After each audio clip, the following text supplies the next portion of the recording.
Morning Juice. Sports, insight, and great storytelling. Starring Bobby Carpenter and Jeff Tito Thidoff. It's time to attack and dominate. And that is what the hell we're going to do today on July 3rd. I just stole Bobby's thunder because you just says that in this date in history. I'm telling you ahead of time. It's July 3rd. I'm Tito. It's a Thursday.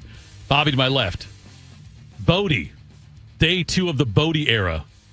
Across from us as well. Big show lined up for you today.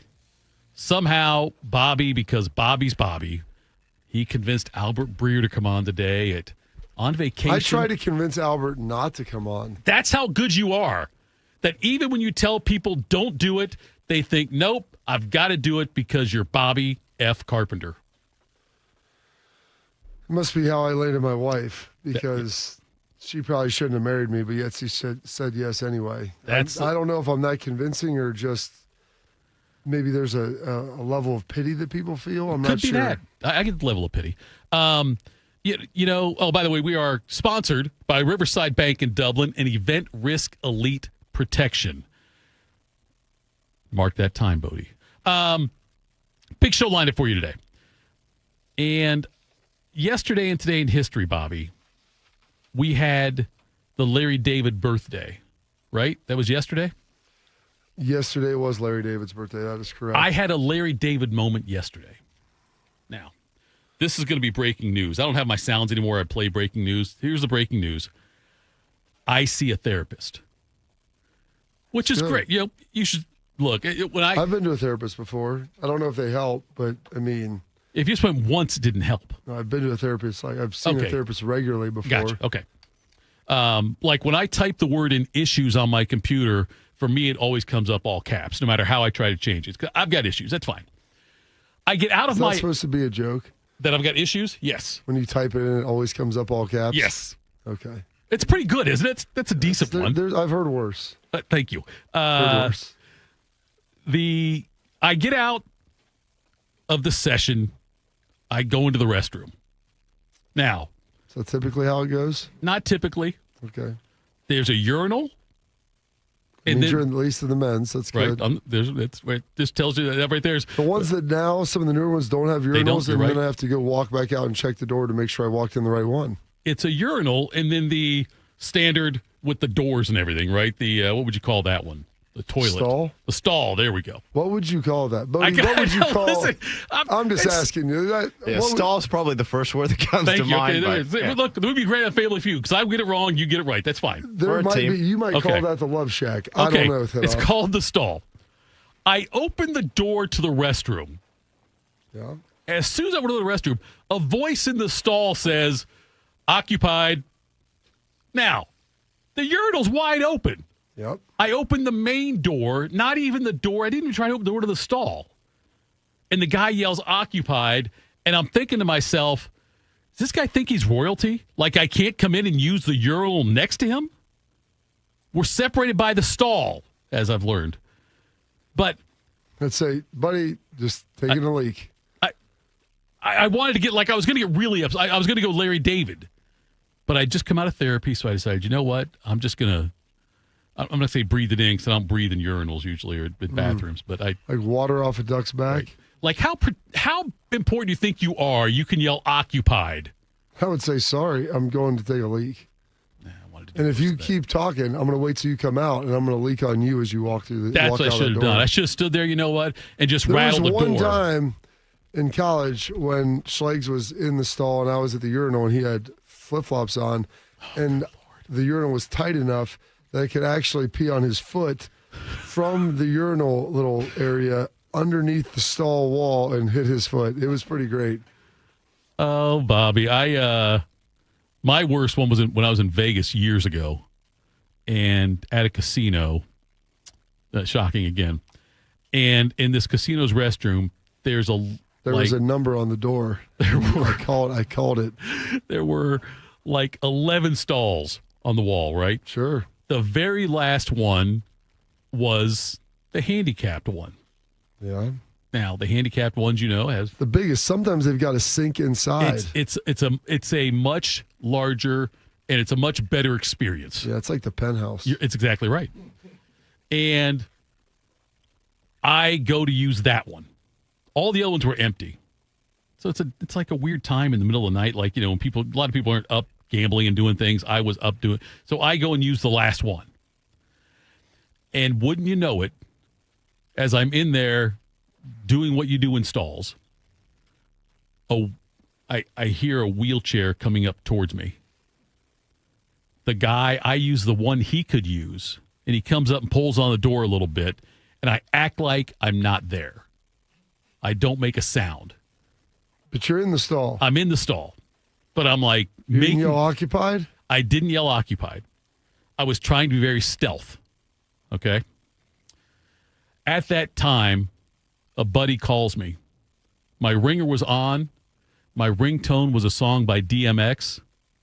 So as I'm trying to be stealth... What year is this? This would have been like early 2000s.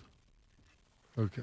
As I'm trying to be stealth, all of a sudden, as the guy in the wheelchair's outside trying to get into the stall that I'm occupying that technically belongs to him, all of a sudden it goes dun dun dun dun dun dun dun dun dun dun dun dun dun dun. Cover was blown, Bob. Little Rough Riders there? Yes, cover was blown. Are you a religious person, Tito? So then what happened? Let me ask you this. That's not the end of the story. Well, no, my cover was blown. What do you mean your cover was blown? When the door was locked. You never, Bobby, sometimes those doors get locked accidentally. Really? From the inside? I think so. There's a reason why the latch works so that you cannot lock it if you're not in there unless you're willing to, and believe me, I've watched people do this, get on their stomachs and slide underneath the stall wall in a restroom. I've seen a public restroom. I've seen enough action movies. I know stuff like that gets pulled off sometimes. Somebody trying to avoid getting shot will lock it and then climb over and then wait for the guy to come in with the gun who's trying to shoot him or whatever. That's my point. Yeah. Is they have to get on their hands or get over. You can jump over. Jump? Well, you climb. I'm sorry, climb. Yes. So anyway, so when I finish and I exit, he's still like right there. Like, he didn't give me room to really go around him. Like, he was blocking it. He was making a statement.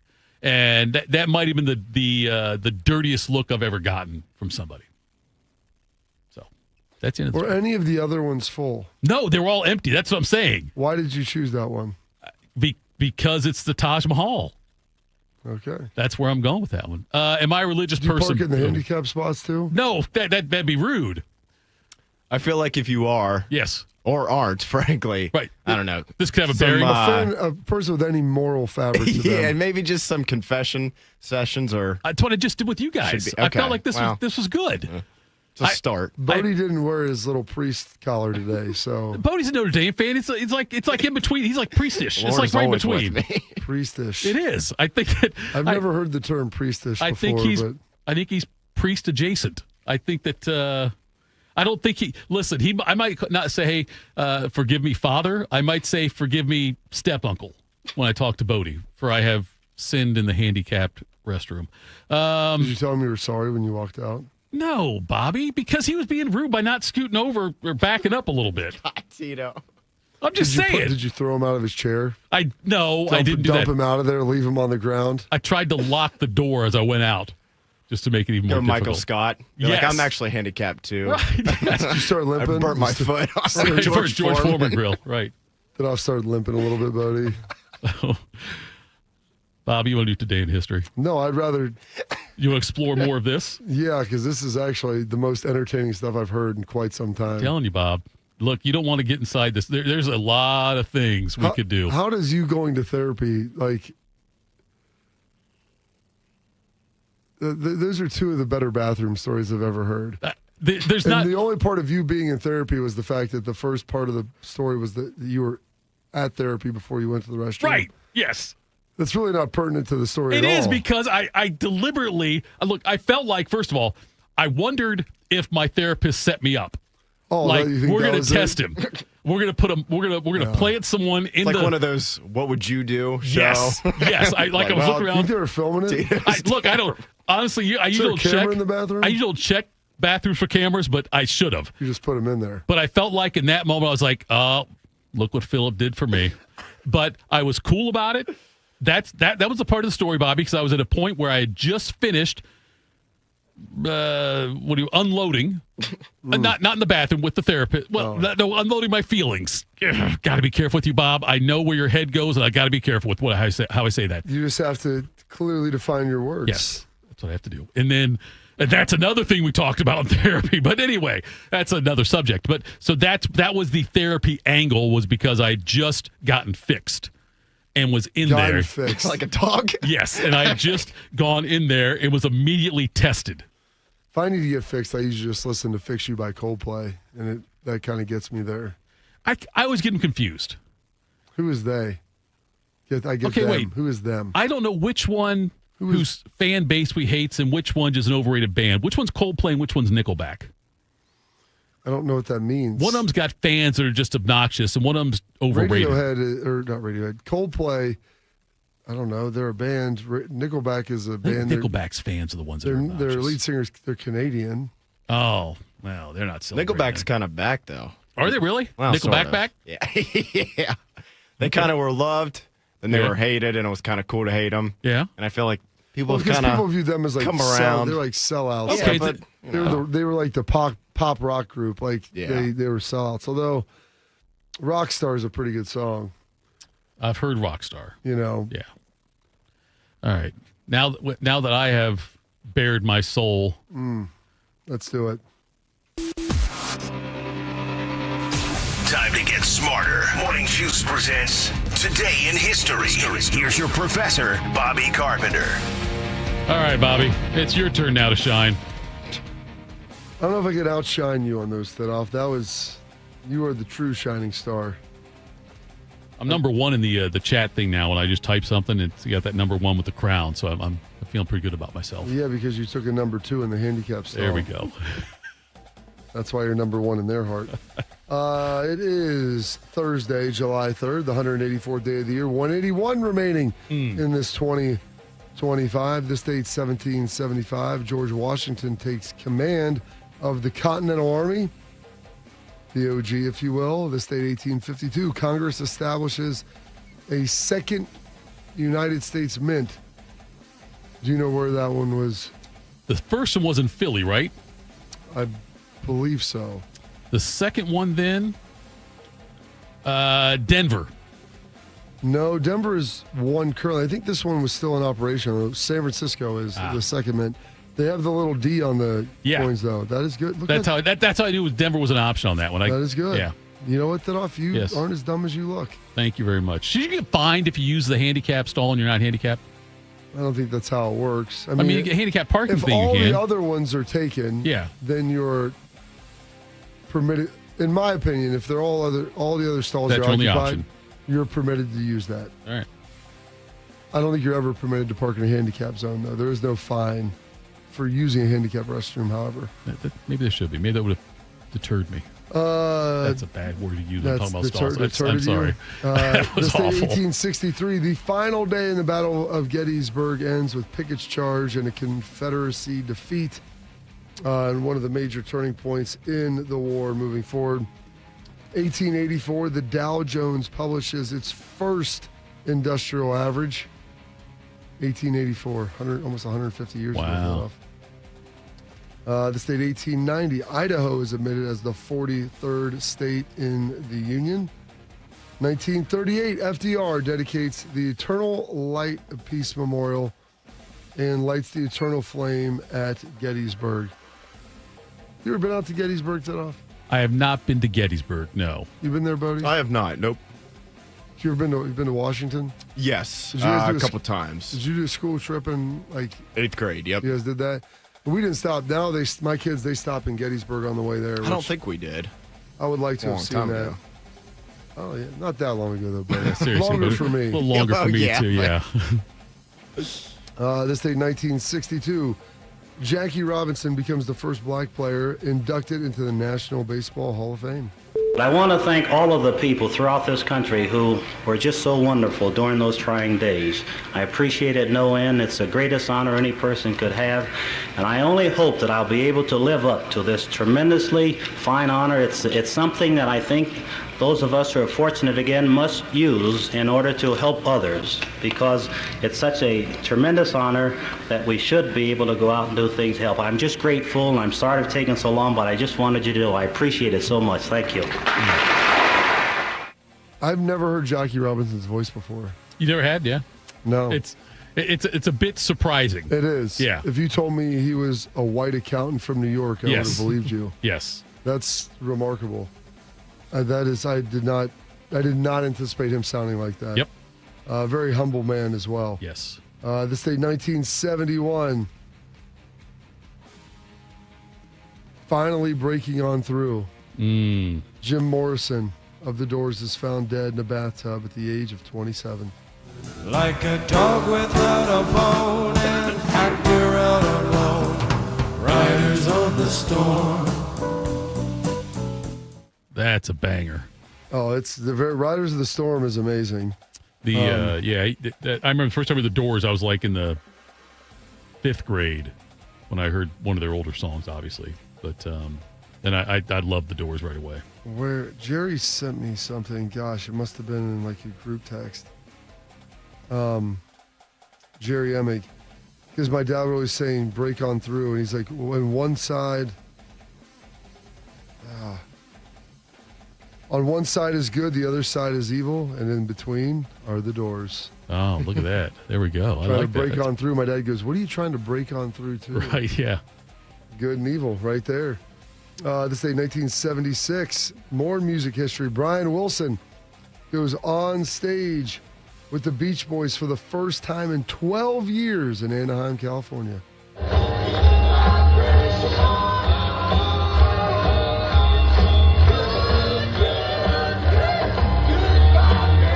So, Bodie, did you pull that from that concert? That was live, yep.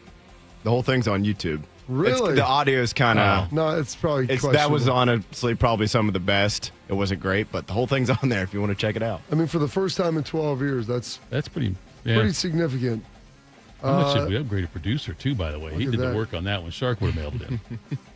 Just the last month. Yeah, no. This day, 2004, Maria Sharapova defeats Serena Williams to become this was a big day for Shark.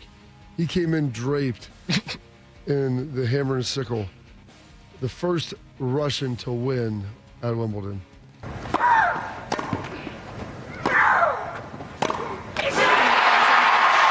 story! What a star! What a champion! What her and her parents have been through, he's running to her.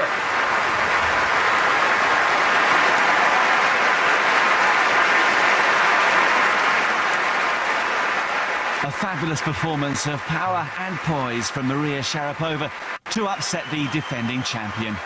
It's amazing. Serena was still winning majors a couple years ago, and that was 21 years ago. I was with the Dispatch, and Ray Stein, I think, was the editor at the time, and he said, hey, Tito, there's a Wicker Tree Tennis, I think is what it was, Wicker Tree Tennis Center over there. He said, there's some up-and-coming, Russian player, can go and just interview her and do a little story on it. And she was a teenager. I said, yeah, sure, I'm going to do it. And I go over there. I think she was 12 or 13 at the time, but I interviewed Maria Sharapova over there. Was Sergei Fedorov there with her? I did not. Sergei. That's kind of right in his wheelhouse of time. I did not catch a glimpse of Sergei, but she was so shy, and very, very young. But yeah. Good job, Fedorov. That's the story. I was hoping there was more to it than that. And then I went into the No, go. Then you went into the bathroom. Right. Go ahead. Yeah. Born on this date, 1952, Laura Branigan, singer of Gloria. You don't have to answer. Leave them hanging on the line. Oh, calling Gloria.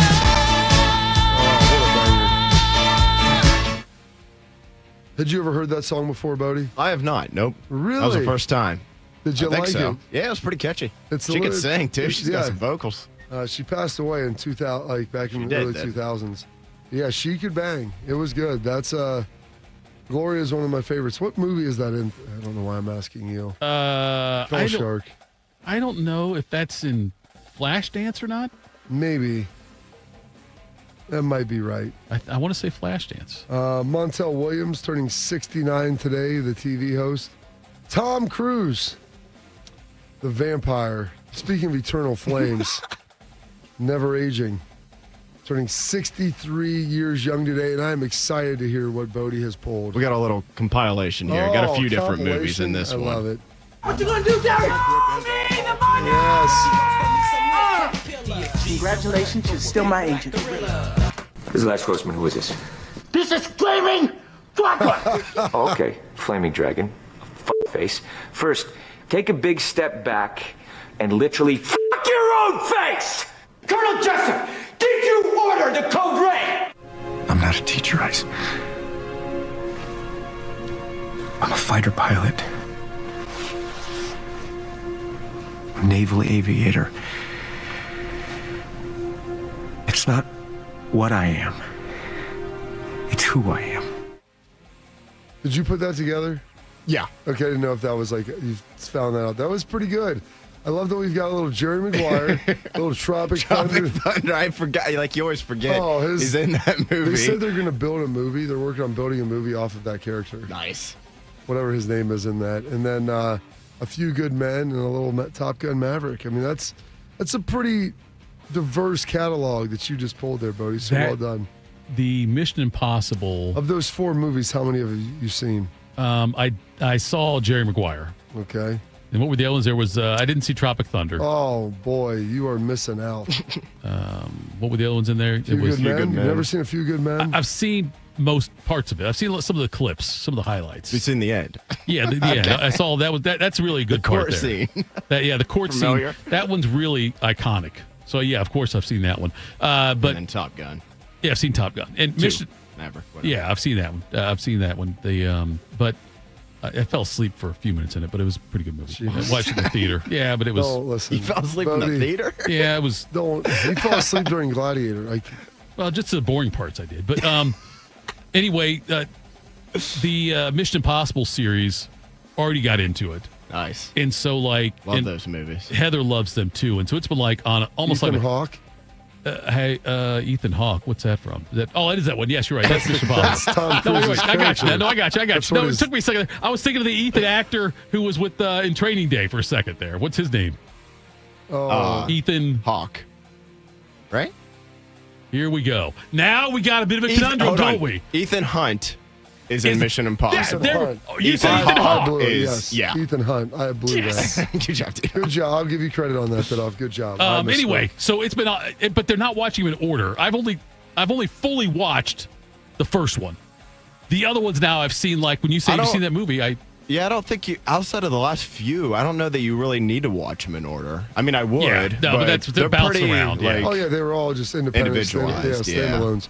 I saw the first one at the drive-in Skyview in Lancaster. Yeah, a little too tall. Could have used a few pounds. Yeah. I was. Yep. I was way younger than that. I was probably 12 or 13 when the first one came out. Except I remember I was pumped that Emilio Estevez was in it, but he didn't make it very long. I don't know. In the first one? Oh, that's right. He did. Yeah, He's sure. He's in that. Yeah, it's 10 minutes in. Yeah. So, Emilio Estevez is in this. They didn't promote him. No, Dead. good reason. But I've seen, I think, the second. I went to start to go back and watch him, and I was going to see this last one, and then I stopped after. But you know what? That might be a summer project for me. Lonnie Nelson, Lucilia out of Gladiator 1 and 2, is turning 60 years young.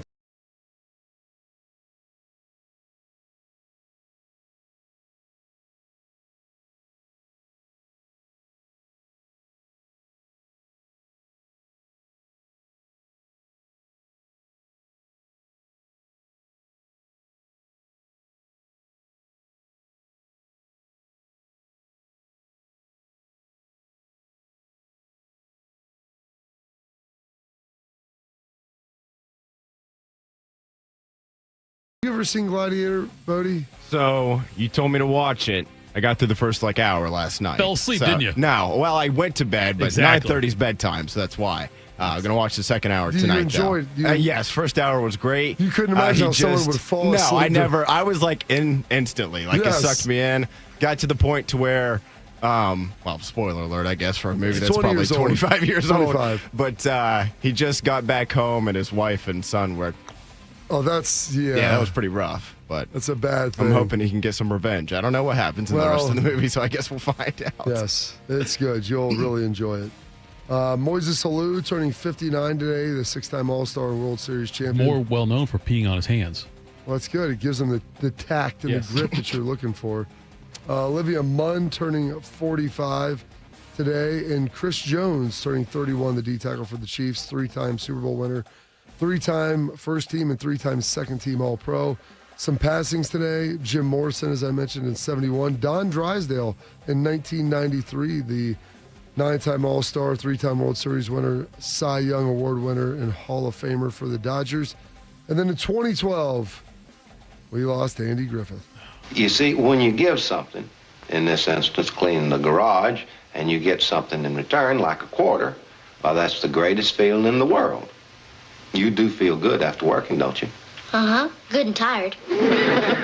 Well, as you get bigger, well, you'll be doing more and more work for more and more return, and that good feeling will get bigger. You understand what I mean? I think so. Good. I'm not going to get the 75 cents. And I have to work for the 25. Right. All clear to you? Yeah. The bigger you get, the tireder you get. Well, you just think about that for a while. Do I have to? Don't you want to think about it? It makes me kind of sad. Well, the thing to do when you're feeling sad is to shoot for the good feeling. Clean the garage. Right. So long, Paul. So long. Opie had no idea what life was holding for him. Had you ever seen the Andy Griffith Show before that? Heard of it, never seen it. They open up, they whistle the theme song at the beginning. And I used to watch it on syndication on PBS at my grandma's house. TBS. No. PBS? PBS. She didn't have cable, so TBS wasn't an option. Wow, I knew that on PBS. I never heard of that. Maybe it was on Fox. It wasn't on 4, 6, or 10. Yeah. And I would come on, I was probably 8, and it was the only show. I watched a show on television in black and white. Yeah. On a color TV. Yep. And it was amazing. And then when I figured out that he was doing, and he was in other stuff later, it was pretty remarkable. He, his stand-up thing he used to do years ago. I mean, before Andy Griffith, I think. He had this thing where he talked about, him playing kind of the dumb Southern guy, what the difference between football and baseball, tried to explain it as far, explained football as well. He explained football as somebody who'd never seen it before and trying to talk about it like, and it's a really funny one. I remember hearing that, but it was really good. But yeah, he did a lot, man. He was and that whole, the way the Andy Griffith Show began, he was really kind of a country bumpkin, and this evolved into him being more of a father figure and respected man of the community. The character Respected man of the community. Yes, that's pretty good. I pride myself as a man of faith. Yes, there's a drive and a deep left. That's pretty good. Was Mickey Rooney in that? No, it was Don Knotts. Don Knotts, okay. And also, Don Knotts was in it. And I've seen every episode, the black and white ones. Goober, Gomer. Oh, did they make some in color later? When Don Knotts left, there were color ones after that, and it ended up becoming Mayberry RFD after Andy Griffith left. I believe. I think it was still a Mayberry RFD for a while. He had like a. What does RFD stand for? I don't know, something. I don't know. I never really thought about that. I don't know, but yeah, when Don Knotts left, it tanked. Okay. They jumped the shark there at that point. What happened? Jumped the shark. They did. They jumped the shark. Could you have jumped the shark before jumping the shark actually happened? I don't think Because you I'm pretty could. sure that was before Arthur Fonzarelli literally jumped the shark. Bob, it's like Do you know where the jump the shark term comes from, Bodie? I don't think so. I know what it means, but Do you know? Have you ever heard of a show called Happy Days? yes. You ever heard of the Fonz? Hey. Yes, sorta. thumbs up, leather jacket, way too old to hang around a bunch of high school Have you kids. ever But didn't sounds prevent 'em. familiar. Have you ever seen the show, the movie The Waterboy? Oh yeah. So It's been a long the coach time. and the water boy is Arthur Fonzarelli. Henry Okay. Henry Winkler. And there was a show like Happy Days Monday, too. That was also on syndication. I watched at my grandma's. And you don't have cable, Bodie. You got to watch a lot of old stuff. It was kind of like TV Land before Yeah. TV Land. And he literally was skiing and jumps over a shark. And so that's when they said Happy Days was. Yeah, they ridiculous. took a trip out west, and the premise behind it was skiing and jumped water over. skiing and literally jumped. Okay. Yeah, he's water skiing and has to jump over this shark. I don't know if it was a bet or what it was, but he's got the skis on. He's got his white T-shirt and bathing suit on and wearing the leather jacket, which he was known for. So water skiing in a leather jacket out west. All right. That's amazing. And then he jumps a shark. And that's the jump and the shark That is the thing. origins of the term. But I jumping the think I shark. can say jump the shark before that, Bob. Like we can use Lou Gehrig's Happy disease Days- before it's actually called Lou Gehrig's disease. I don't know if you can do that. You can't. You can't say somebody died of Lou Gehrig's disease in the 20s. No, because Lou Gehrig hadn't got it yet. It was But just somebody had to have it. He wasn't the first. He wasn't like patient zero, was he? maybe he spread it. He spread it. I didn't know it was contagious. I gotta Well, stop hanging around with some people. Then Apparently, like that's what we're going through. You said he was patient zero. I did. Chatters, by the way, Ryan tells us the Wolf of Wall Street was Wolf of Wall Street. Glory was in that, but I thought it was something else. Or it was not in Flashdance. I think it was in Flashdance. It's in an 80s or 90s movie that I've seen. And Joe says RFD is rural free delivery. Rural free delivery. That's what it means. I understand what that means. I Yeah. don't know how that applies. Yeah, that was the there. name of the show, Mayberry RFD. Okay. Some holidays observances today. It is American Redneck Day. Compliment your mirror day. There you go, Bodie. I got If you wish somebody Happy America Redneck Day, is that offensive? I don't think so. Depends on who you're wishing it to. I think. Disobedience Day, International Plastic Bag Free Day, Chocolate Wafer Day, and Stay Out of the Sunday. And those are your historical events, your birthdays, your passings, your holidays observances for this date, Wednesday, July 3rd, the 184th day of the year, 181 remaining in the second day for Mr. the Outlaw Bodie Wells. Bobby, just so you know, after Shark's last show, I went into Fish and said, hey, can you extend the music bed in this date in history? Because we always seem to run out of time and we got to go back and do it.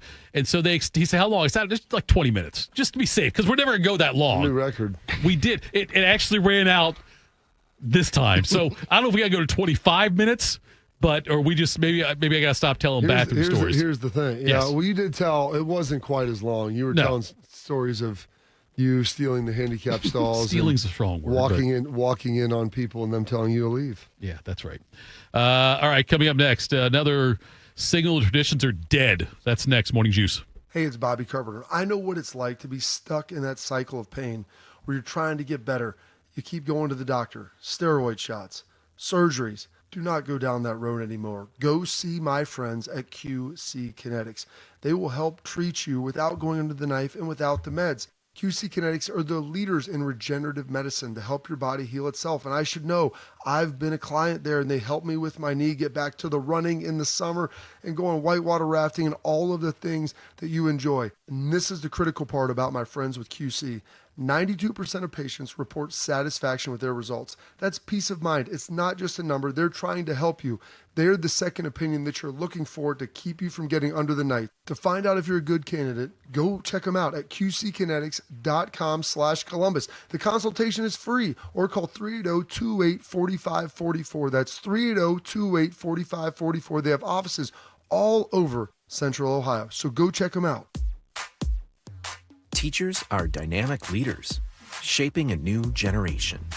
They bring a variety of perspectives from diverse backgrounds, innovating how they teach to prepare students for our fast-changing world. Achieving this takes skill and expertise. They're tireless explorers, creatively discovering a universe of solutions, telling stories, experimenting, inspiring, mentoring, connecting cultures, and connecting with each other. Leading by example. Experience the unique joy of helping students thrive. Teaching is a journey that shapes lives. Are you ready to begin? Explore teaching at teach.org. a campaign supported by the U.S. Department of Education, Teach.org, and 1 million teachers of color.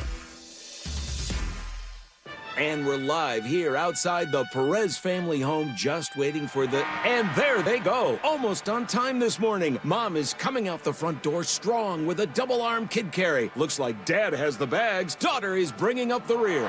Oh, but the diaper bag wasn't closed. Diapers and toys are everywhere. Ooh, but Mom has just nailed the perfect car seat buckle for the toddler. And now the eldest daughter, who looks to be about 9 or 10, has secured herself in the booster seat. Dad zips the bag closed, and they're off. But looks like Mom doesn't realize her coffee cup is still on the roof of the car. And there it goes. Oh, that's a shame. That mug was a fam favorite. Don't sweat the small stuff. Just nail the big stuff. Like making sure your kids are buckled correctly in the right seat for their age and size. Learn more at nhtsa.gov/the right seat. Visit nhtsa.gov/the right seat. Brought to you by NHTSA and the Ad Council. Bobby played for the Dallas Cowboys. Tito wears assless chaps. I'm dead sexy. You're locked into Morning Juice. You know, we're not going to have time to get into what I want to get into. So we're going to do that later on. But I do want to tell you, Bob, I've got a movie that I keep. My wife may have rented it yesterday. We never got around to it. You say rented it like on a digital device? Yeah, like it wasn't available. How do you on not streaming. get around? You rent it. You're literally sitting there in front of a television. Because you press a button, it says rent me. And then how do you say we didn't get around to watching it? The Mission Impossible stuff kept coming on, and we were doing stuff ready for the 4th and just never. And I've seen one clip from this movie a number of times, and I really want to see Heat. Oh, that came out like 95. I know. I've been busy. Yeah, but last 30 years have been tough for you. That's Bobby. This body doesn't happen overnight.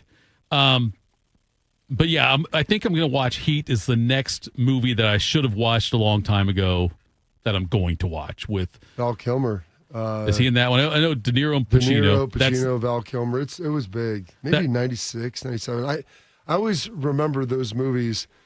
I try to frame them because my friend across the street, he had HBO, and that was a big deal.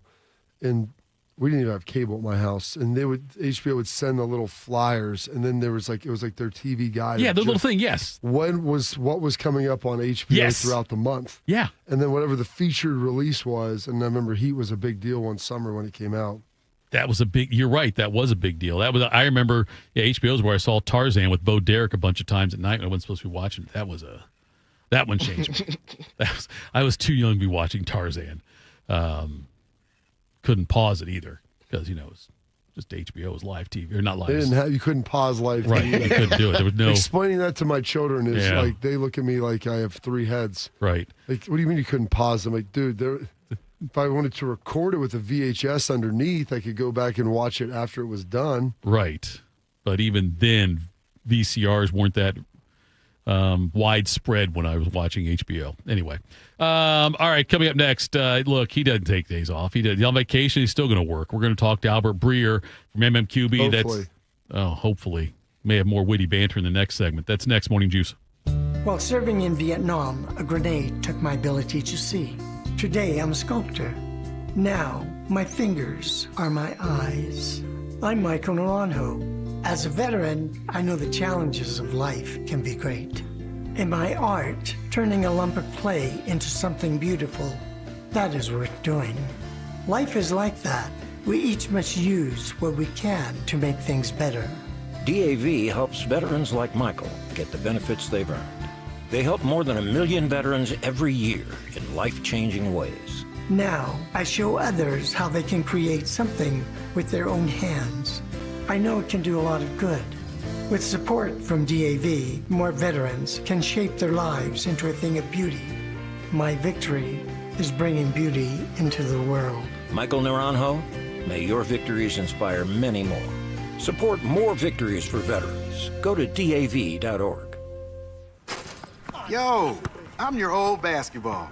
Haven't seen you out on the courts in a while. Why not pass me over to Goodwill? Donating me helps Goodwill's mission to provide career training and support services right here in the community. and that's a slam dunk. Donate today. Hey, I got next. To find your nearest Goodwill locations and to learn more about our mission, please visit goodwill.org. Goodwill, where your things start new lives. I thought mixing bleach with my floor cleaner would take the stain out. When my youngest ate the dog's medicine, that was a new one. I was trying to protect my garden, but I accidentally sprayed myself with pesticide. So I called 1-800-222-1222, the poison helpline. A poison expert helped me figure out what to do next. I was connected to someone who spoke Spanish. They answered my questions. It was free. It was confidential. It was real help in real time. Keep the poison experts in your pocket. 1-800-222-1222. We are the keepers of the wild, America's original and most invested conservationists. For more than 80 years, we've been committed to conserving wildlife and the natural landscapes that define our nation. From rugged alpine ridgelines to peaceful tall grass prairies, we've supported the conservation of more than 36 million acres of American wildlands. Our funding has led to cleaner water, fresher air, and improved wildlife habitat. From abundant fish and waterfowl populations to robust deer and elk herds, nothing is more important than maintaining wild spaces for adventurers to explore and wildlife to thrive. We are America's hunters and target shooters, stewards of the American outdoors. America's hunters and target shooters, along with firearm, ammunition, and archery manufacturers, have invested more than $46 billion to help state fish and wildlife agencies manage and protect wildlife and wildlands across America. For more information, visit outdoorstewards.org. Attack and dominate. You're locked into Morning Juice. Sponsored by Riverside Bank of Dublin. Here's Bobby and Tito. All right, Morning Juice. Effort in getting Albert Breer on. We're going to have him on, though. Dude's a pro. I tell you, my friends over at Event Risk, the Security Services is a U.S.-based veteran-owned company providing protection services consulting to Fortune 500 corporations, movie studios, celebrities, and high-net-worth individuals. If you're tired of fluff margins with low compensation for poor quality security officers and an endless revolving door of vendor staffing, then give them a try. They're virtually the same cost, and they can address what keeps you up at night. Event Risk. Give it a visit, eventrisk.inc.com to learn more. We are very close here, Bobby, to the start of NFL camps and everything, and we are actually only 28 days away until the Pro Football Hall of Fame game, and Albert Breer joins us now from MMQB. Albert, on vacation. What stinking vacation, my man? Joining us here. We appreciate the time. Hope you're having a great time out there. Did my Steelers get better? Yeah, they did. I mean, it's obviously a different approach, and I know a lot of people have mentioned that. It's, I think it's an acknowledgement that they kind of hit a glass ceiling when it came to where their roster was. And obviously, Mike Tomlin, that run of 17 straight non-losing seasons is really, really impressive. But, it hasn't added up to playoff success over the last 8 or 9 years. And so, I think they'd sort of reached a point with the core of players that they had where it was either, we run this back, and that was where the quarterback thing came in, right? Like where it was, and I have it on pretty good authority. They would have gone with Justin Fields over Russell Wilson in 2025 if they had chose the status quo. Or do we want to really try to swing for the fences here? And I guess the third option would have been to retool or rebuild or whatever you want to call it. And, I think that this is sort of an effort to see what they can squeeze out of what they had on hand at the time. And all you got to do is look at the age of the players that they acquired over the last, 4 or 5 months and how many third contract guys there are, whether, it's Aaron Rodgers or DK Metcalf or Jalen Ramsey or Jonnu Smith or Darius Slay. They're all in for 2025. And could it crash and burn? Sure, it could crash and burn. But I don't think they felt like they were suddenly going to turn into a Super Bowl contender with what they already had there. So, as you talk about that, Breer, with the T.J. Watt situation, I mean, is there a real talk that they could trade him, or you think they'll get something done before the season? I think they'll get something done. TJ Watt has a ton of leverage now because he's one of the reasons why you do this, and when you make the decision that you're going all in on the guys that have been there, Minka Fitzpatrick was actually one of those guys before they traded him.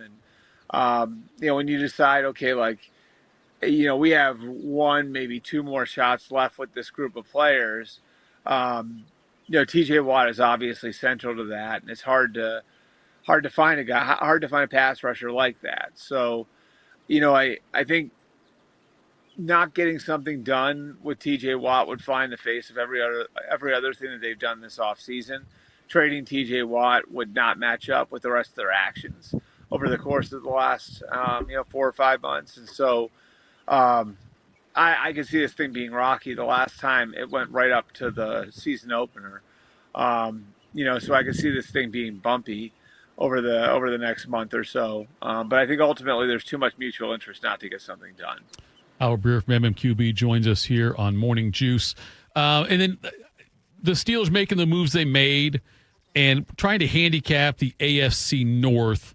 And I made the comment yesterday, and I was Bobby vehemently disagreed with me. I thought that the Steelers might have passed the Bengals just because of how good their defense is going to be versus how inept the Bengals defense might be if they don't get Hendrickson or Shamar Stewart figured out. Right? Is that possible that the Steelers have passed the Bengals?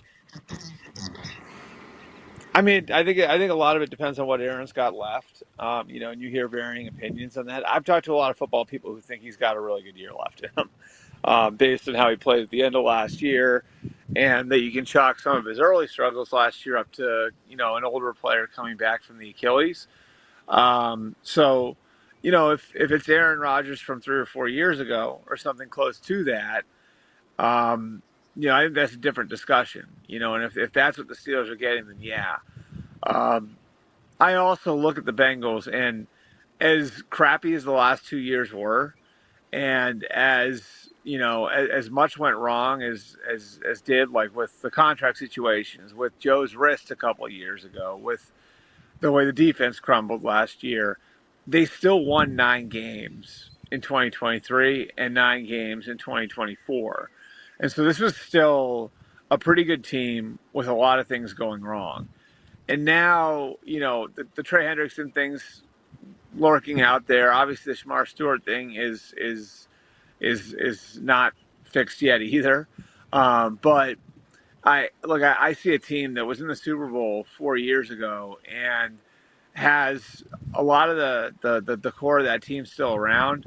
It has one of the best 4 quarterbacks in football, however you want to rank them, one of the best 4 quarterbacks in football. So I think the Bengals have a chance to be a 12 or 13 win team this year. Can the Steelers be that good? I think that's the question you're asking when you ask it the way you asked it. And, I think a lot of that, again, rides on Aaron Rodgers' ability to elevate people around him. I just saw that DeMaurice Smith is coming out with a book, Albert. I mean, have you heard much about that, and is there any buzz around that in NFL circles? Yeah, I think it's going to be interesting, because he obviously, and you were a player during the 11 lockout, so you remember what that was like. I think we're going to get, in that book, some real insight into the inner workings of the NFL and the way that some of the people in the NFL operate. So if you're interested in the background of how all this happens, players' roles in it, the commissioner's role in it, team owners' roles in it. If you're fascinated by guys like Jerry Jones and Robert Kraft and Roger Goodell, I think there is going to be some interesting insight in this, because I don't think D is going to hold back much, because I don't think he has any reason to, So I've actually talked to him a little bit about the book. I'm excited to see what's in there. I haven't read it yet, but I do think that there's going to be, I mean, look, like for, we've talked about this before, for the fan who's just looking for football to be his escape and, he just wants to watch for 3 hours every Sunday, maybe this won't be the most interesting thing in the world. But if you're the kind of fan who, wants to know how the sausage is made and is kind of interested in the characters that put all of this together, I think there's going to be a lot of good insight in there. Is it going to make fans? Do you think it will make fans of football that, like you said, don't want to see how the sausage is made, get turned off after reading all this? I hate thinking football's a business. I know it is, but I hate thinking these games are businesses, though, Albert. I mean, I know what you're saying, but I when you ask the question, I think back to put it this way. If Ray Rice, Adrian Peterson, and Greg Hardy happening within like a 2-week span wasn't going to turn off people to football, I don't know what will. I mean, that was about as bad as it gets. And so, we've seen some really, really horrible things involving football players, people involved in the sport of football. We've seen terrible things.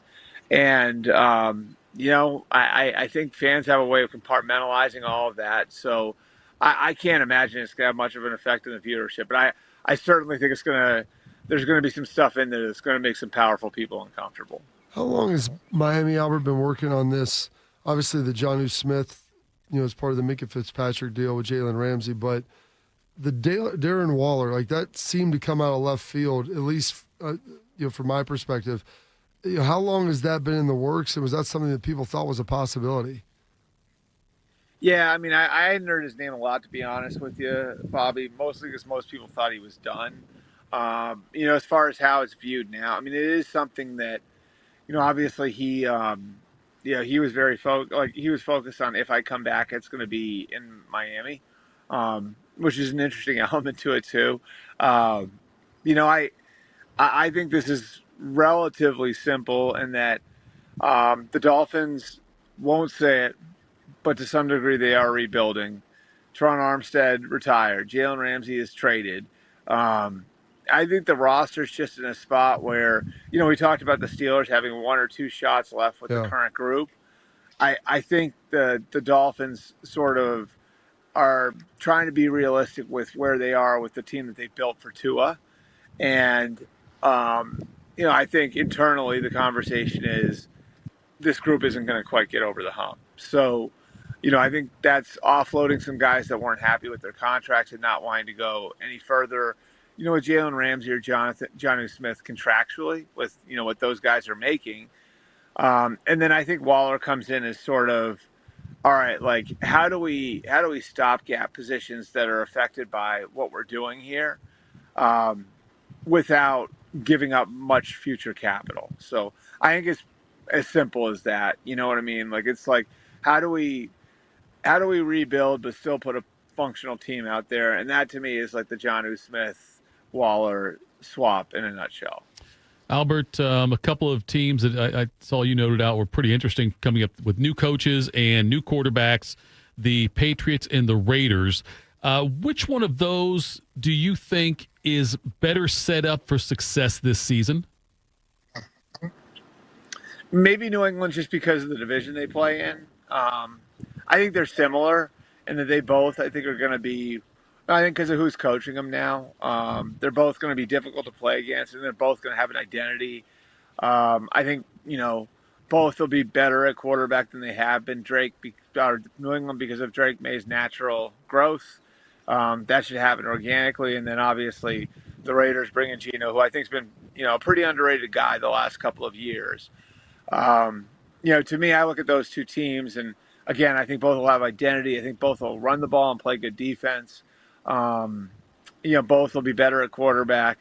But the difference between the two is the Patriots have the Bills in their division, and then the Dolphins and the Jets, whereas the Raiders are looking up at 3 playoff teams in their division, and 3 playoff teams that are coached by, Andy Reid, Jim Harbaugh, and Sean Payton. So I would say from a record standpoint, the Patriots probably have a shot to be a little bit better than the Raiders. But I think, just kind of from an organizational standpoint, they're in similar spots. So Shark just retired 2 days ago, Breer, but the Mike DeWine signed the bill putting the funding for the Cleveland Stadium into effect, which is going to obviously happen now. Does Cleveland, Ohio get a Super Bowl? I interrupted you, Bobby, because I was going to say I saw Shark retire. It was weird. Not having him on here. But yeah, go ahead. But is Cleveland, Ohio going to get a Super Bowl now? That's a great question. You know, I think it's borderline whether they do or not. It's hard because Indianapolis did, right? Like, but Indianapolis is a huge convention city, and does Cleveland have the hotel rooms? Do they have the entertainment space? I don't know the convention center situation up there. I think it's decent, right? So, like, will they bid on one? Yes. Will they get one? I think it's sort of borderline. My guess would be if they spend what they're spending. My guess would be yes, but I don't think it's a sure thing. Like, I think, like Buffalo, for example, part of Buffalo building an open air stadium, I think, was the realization, like, even if we put a roof on this place, we're probably not getting one. You know, Cleveland, I think Cleveland's got a shot, but I don't think it's any sure thing. And I think a lot of it will come down to the city's infrastructure to host that scale of event. And I'm not sure whether or not. I mean, I don't know whether or not the hotel room situation, all the different stuff that goes into a Super Bowl around the stadium, I don't know if they'll have quite enough. I think it'd be borderline. I think that the question really to ask here, we'll get you out here on this one too, by the way. What is more likely, that stadium hosting a Super Bowl or a Browns home playoff game? I don't know.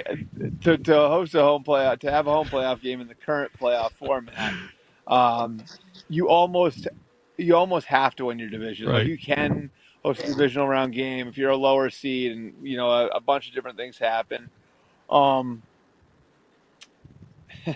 It's tough to win the AFC North, isn't it? It is.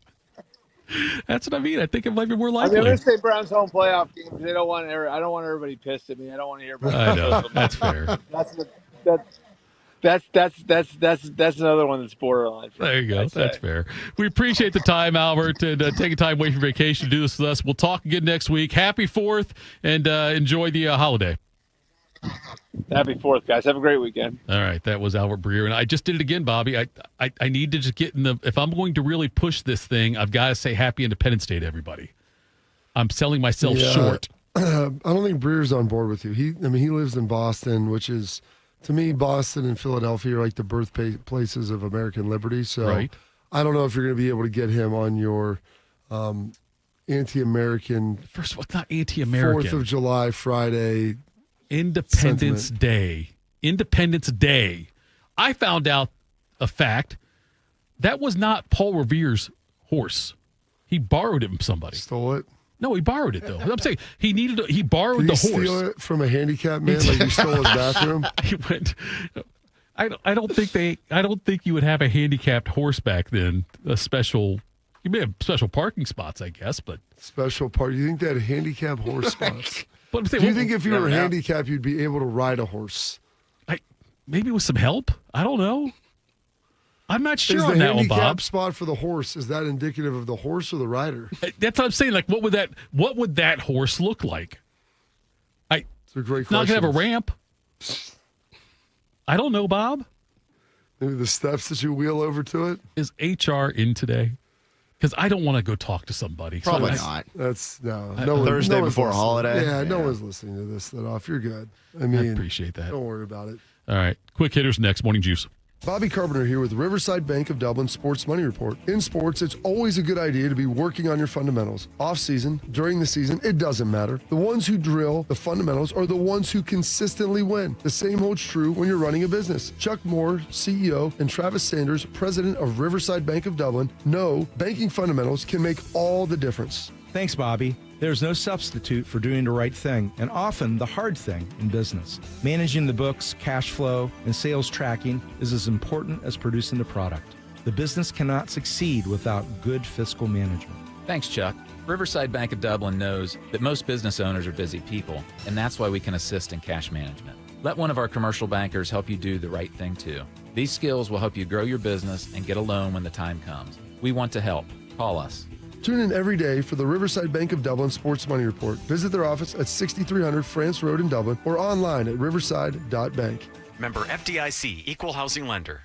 When it comes to protecting your business, whether it's your staff, property, or assets. Don't make a crucial mistake by contracting companies that provide subpar and unprofessional service.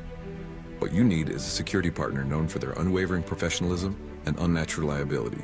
You need Event Risk. Event Risk is a U.S.-based, veteran-owned company that not only specializes in on-site guarding, but also offers armed security associates and executive protection agents. Event Risk, elite protection for your peace of mind. Hello, my name is Eric Rose, CEO and founder of Event Risk Security Services. We are a U.S.-based, veteran-owned company providing protection services and consulting to Fortune 500 corporations, movie studios, celebrities, and high-net-worth individuals. If you're tired of fluff margins with low compensation for poor quality security officers and an endless revolving door of vendor staffing, then give us a try. For virtually the same cost, we can then address what keeps you up at night. Visit EventRiskInc.com. My name is DeMar Hamlin. I play for the Buffalo Bills, and I play safety. CPR saved my life.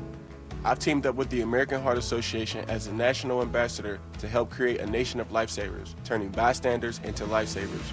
Through CPR education and access to AEDs, nearly 3 out of 4 cardiac arrests that don't happen in hospitals happen in homes. Join me to ensure everyone has the chance to live longer, healthier lives. Visit heart.org/nation. Wrinkles, gray hair, and hearing loss are common signs of getting older. But being short of breath, having tightness in your chest, coughing, and wheezing are not. If you are experiencing these symptoms, you may be one of the millions of people who are living with a condition called COPD but don't know it. Early diagnosis and treatment can add years of better breathing to your life. For more information, talk to your doctor and visit copdfoundation.org today. Proud to be your go-to sports addiction. WBNS, WBNS-FM, HD3 Columbus. The Fan 3, Ohio sports destination. Tito has had 2 wives. They've both been named Heather. If you know someone named Heather, please warn her. This is Morning Juice. Bobby, we'll get off the air around 7:57, 7:58 or so today. And I can almost guarantee you at 8:01, my phone will ring. And my dad will say, hey, Jeff, you know that you got to be careful what you say on the radio. I know you're being funny, but, this isn't radio, though. Right, yes. It's radio-ish. It's radio. You're right, radio adjacent. Yeah. You got to be careful what you say because you never know who's going to be upset by what you. I got the joke, but you just try and just think about it because I know you enjoy doing this, and that'll be the advice I get from my dad because he will hear that and he will have an opinion. So, all right. I was glad that we got Bodie on here because now that now flips the odds back to the majority of the people in this room have not ever been suspended for saying things that you're right. Disparage an ethnic or racial group on here. That's you and Shark were me both. And Shark. Both got the bigot treatment. So it was 67% of this staff used to has an been overwhelming number, right? And now it's dropped to 33%. That just goes to show you how much we care about that here. That we've lowered the number. There's only one way to get to 0%, and I hope we don't explore that. Let's do some quick hitters. Morning Juice presents Quick Hitters. Sponsored by Dr. Mark Levy. If you're snoring and not sleeping, call Dr. Mark Levy today at 1-800-MORE-SLEEP. All right, Bodie. All right, guys. After finalizing a buyout with the Portland Trail Blazers on Sunday night, DeAndre Ayton is heading to the City of Angels. The former number 1 overall pick is set to join the Los Angeles Lakers after agreeing to a 2-year deal with LA last night. Last season in Portland, he averaged 14 points and 10 rebounds per game, shooting 56% from the field. He's only played in 55 games and then 40 games, though, each of the last 2 years, so a little over half, so he's going to need to stay on the court more. But nevertheless, Tito, maybe the former number 1 overall pick in the 2018 NBA draft can finally live up to his potential, playing alongside LeBron James and Luka Doncic. Luka Doncic, also a top 3 pick in that draft. I saw something where LeBron has played with like 5 number 1 overall picks, maybe 6, Ayton being like the 5th or 6th. Okay. Kyrie Irving. Who were the other ones? Dwight Howard. Okay. Being another. And there were a couple others that were not like good players. Right. Those were 2 of the most accomplished. Did he ever play with Odin in Miami? Yes. Okay, that's Odin one was of them. another one of them. You could have given me 100 guesses on that one. I don't think There's I would've one got that. more that's out there, and I'm going to struggle to think who it is, but it was pretty impressive to see that. I mean, that's speaking to his longevity, given that he was the number Shaq. one overall pick. Shaq. There you go, Diesel. Shaq. He's played Yeah. with 8 in the first overall pick in the 18 draft. Joins a list of fellow top picks who have teamed up with LeBron. Actually, it's quite an extensive list. So Shaq, Long and distinguished. Joe Smith, Greg Greg Oden, Kyrie, Derrick Rose, Andrew Bogut, Anthony Davis, Dwight Howard, and now DeAndre Ayton. Wow. And It's a people lot. say LeBron hasn't played with good players. Oh, yeah. Bogut. Who Greg else? No, wait, first of all, how many of those players were actually good when he I played was with them? being sarcastic, Shaq was yeah. 1,000. Yeah, Shaq was, mean- and so was Dwight. I mean, Oh, Dwight was yeah. on the last legs of his career. Davis was really good. So was Kyrie. Yep. Odin never. Odin never. Derrick Rose was that was after about 6 knee That was after surgeries. he needed his barbecue time. Yeah. He wants to walk at his kid's graduation. He can't Right, play you can't do that. basketball. Yeah, I can't come back from that. The Bobby, the DeAndre, I think he gets criticized a little bit too much. He is a lifetime 16-10 guy. Yeah, but he's played like 30 games the last 2 years. The last 2 years have been bad. Yeah, but I'm saying he's not a. Other than that, other than that, how's the play? But I think he's better than people give him credit for. I'm not going to call him a bust. I'm not saying he's a bust. He's just been hurt. He's been hurt, but I think he's talented. Yeah. He has not been number 1 overall pick though. But it hurts him. It hurts the way you look at it because of who also got drafted that year. Yeah, with Luka and Trey both going in that draft as well. But I still think he's got double-digit rebounds every single year of his career. And so I think it's a great addition for the Lakers. I think that this does make the Lakers. It makes them better. It does make them better. It does make him better. I mean, and Ayton was drafted by the Suns. Is that right? Yes. Yep. You know, and he was pretty decent there. He gets the buyout. This is the beauty of the NBA. Now go to the Lakers, and they're better now. Are they championship caliber better? No. Maybe playoff caliber better? Possibly. But I think this makes them more championship caliber just because It makes them play. Yeah, you know why? Because to win a championship, you got to make the playoffs. Well, I'm saying I think they're a so dangerous this team. Probably gets them in there. If they're healthy, I think they're a dangerous team in a 7-game series. They're not going to have the best record in basketball. They're not going to be a top 4 seed. Just because you will have injuries, you will have, load management in some cases.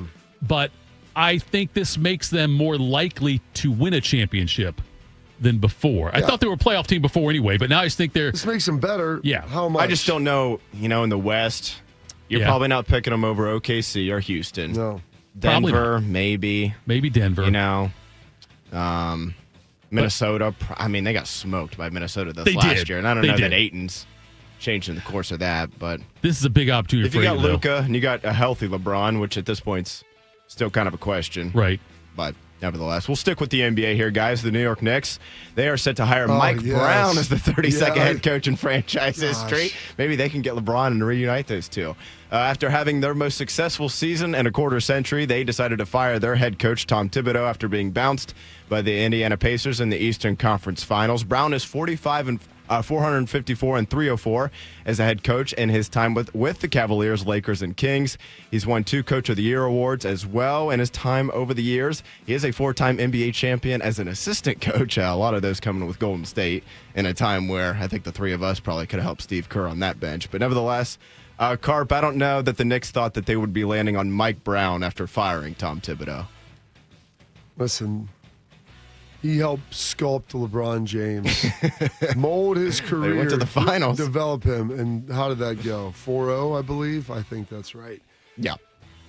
If you were to tell me that you had a team that you've just had the best year you've had in a quarter century since Patrick Ewing was there, and you're going to fire your coach who just did all of that and got you there, and the guy you're going to replace them with is Mike Brown, I'm going to say I'm not renewing my season tickets. I mean, this can't be the plan. The plan, no. This was we've struck out on everybody else. Yeah. They literally tried to get like half a dozen other NBA coaches, and all those teams said, If you no. if the Celtics were moving. Let's say Jason Tatum hadn't blown out his Achilles, and they still lost. I like that alternate universe. Yes, me too. And they didn't dismantle the team and had the guys there, and they said, "Hey, what's their coach's name?" Joe Mazzulla. Joe Mazzulla, who I love. He's awesome. Kind And of like, crazy. Joe, you're not getting it done. You're like, all right, we're gonna get better. And they brought in Mike Brown. How would you feel about that? Yeah, I would be pissed. Like, honestly, I don't know.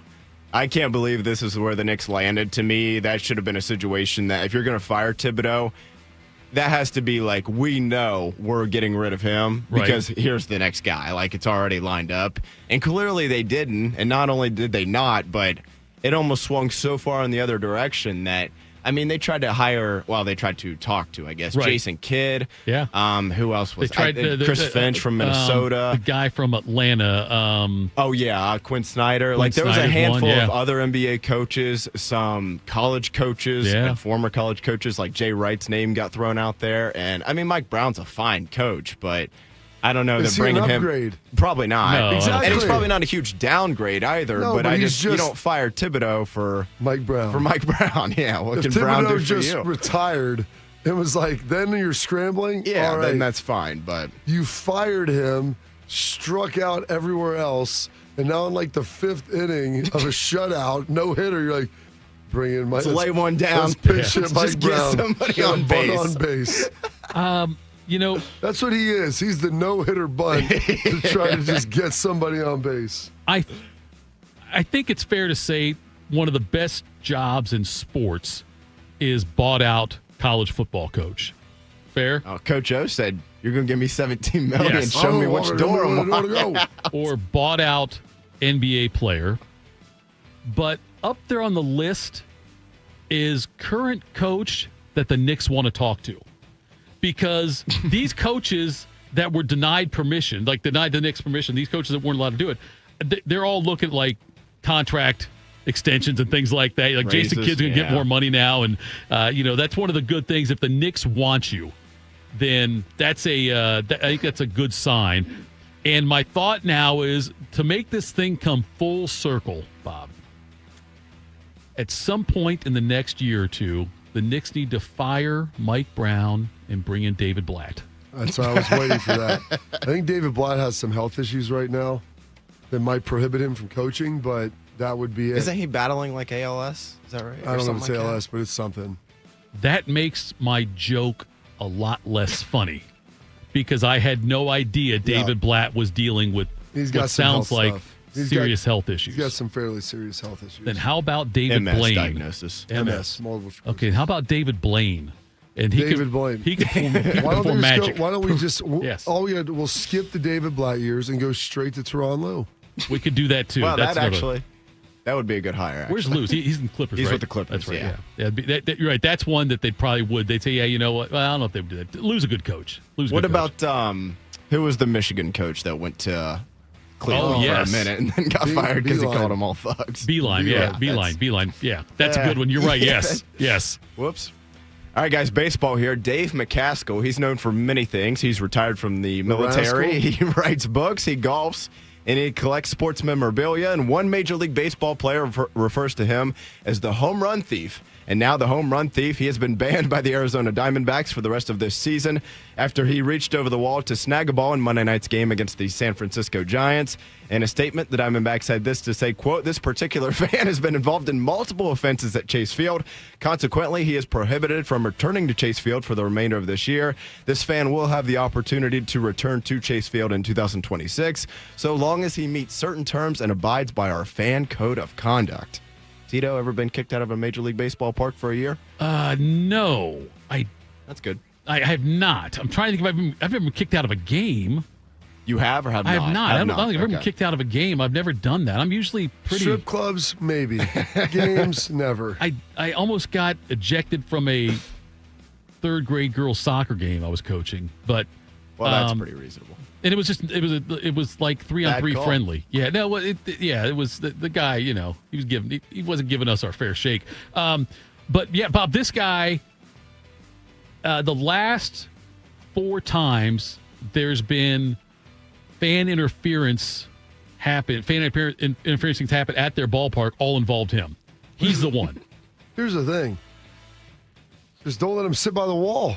Push him you gotta back be a like few 10 rows. rows up, big I dog. could just say you're one row back. You go one row back, you can't reach over and do that, right? I'm guessing this guy is going to find his way to the front row if the ball starts coming his way.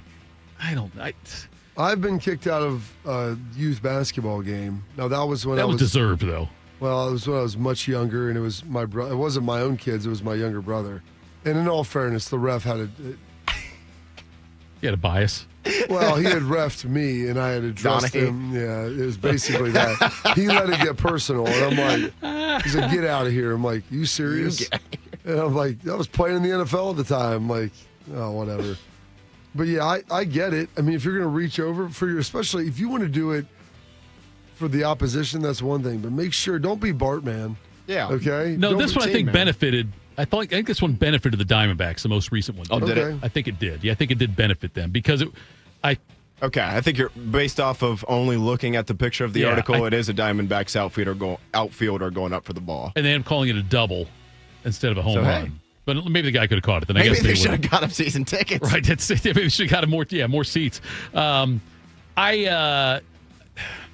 It's always tricky. Yeah, because Bob, you know, the home run people get excited. We celebrate when guys catch a ball at a baseball game, or when a kid gets one or whatever. It's always gets celebrated.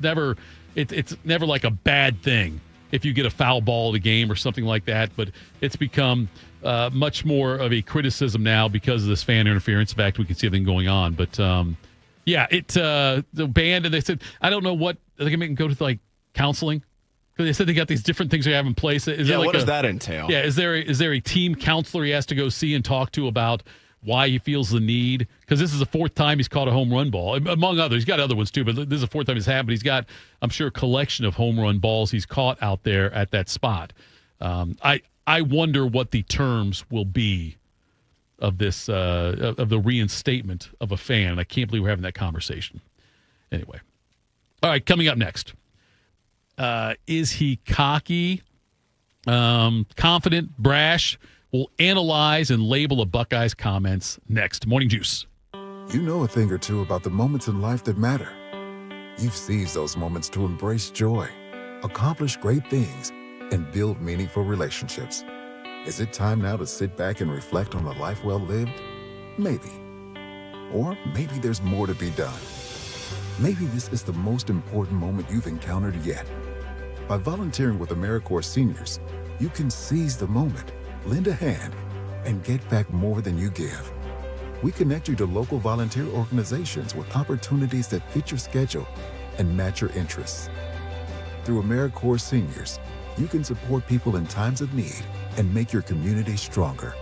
You can become a companion to your older neighbors, brightening their days with friendship. You can even become a mentor for young people, serving as a role model and enriching their lives. Are you ready to seize your moment? Visit AmeriCorps.gov/yourmoment and get started today. Imagine home. The smell of coffee, the sound of a lawnmower, the sun's warmth on your face. Free to be yourself, surrounded by love that helps you grow. This is a place to call home. That's an American dream we all deserve. But in 50% of U.S. states, you could legally be denied housing if you are LGBTQ+. Get the facts and hear real stories at lovehasnolabels.com. Brought to you by Love Has No Labels and the Ad Council. Hey Max, you look absolutely dashing in that purple tie. Ready to harness the world? You bet, Daisy. I'm ready as I'll ever be. And might I say, your purple tie really pops with your vest. Thanks. I almost went with a cape, but didn't want to come across as pretentious. Nonsense. Anyone in our line of work should rock a cape. You might be onto something, Max. Phew, so here we go. First day on the job. We've got this, right? Right. Don't forget, we both graduated from Dogs Inc. with honors. Which means I can guide my human around a busy city with ease. And I can give my human a restful night. I hope my human is kind and loving. And I hope mine likes wet kisses and zoomies. Ready to make a difference? Born ready. Let's go. Discover how extraordinary dogs like Daisy and Max change lives at no cost to the recipients. Visit dogsinc.org. You wanted to be cool, which led you to smoking, which led to a pack a day. Then you met that special someone, which led to starting a life with them, which led to wanting to live longer, which led to quitting. Then you heard you may be at risk for lung cancer, which led you to getting a low-dose CT scan. If you smoked, get scanned. Talk to your doctor and learn more at savedbythescan.org. Brought to you by the American Lung Association and the Ad Council. Tito invited the new Russian family who moved in down the street to watch Rocky IV. It did not go well. I must break you. This is Morning Juice. All right, Morning Juice. Bodie, the mics were off there on the break, right? That's a great conversation. Might have been. I don't know. Okay, let's hope they were off. Find out. It was. It's all, listen, the things that we were talking about, there was just a spot that ran talking about companionship for older neighbors. And I made a Kellen Winslow Jr. reference.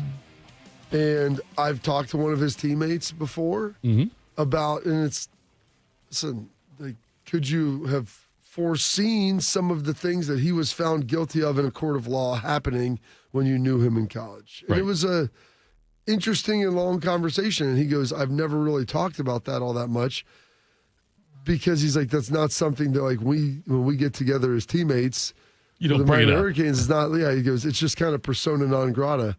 Like, you don't mention it, no one discusses it.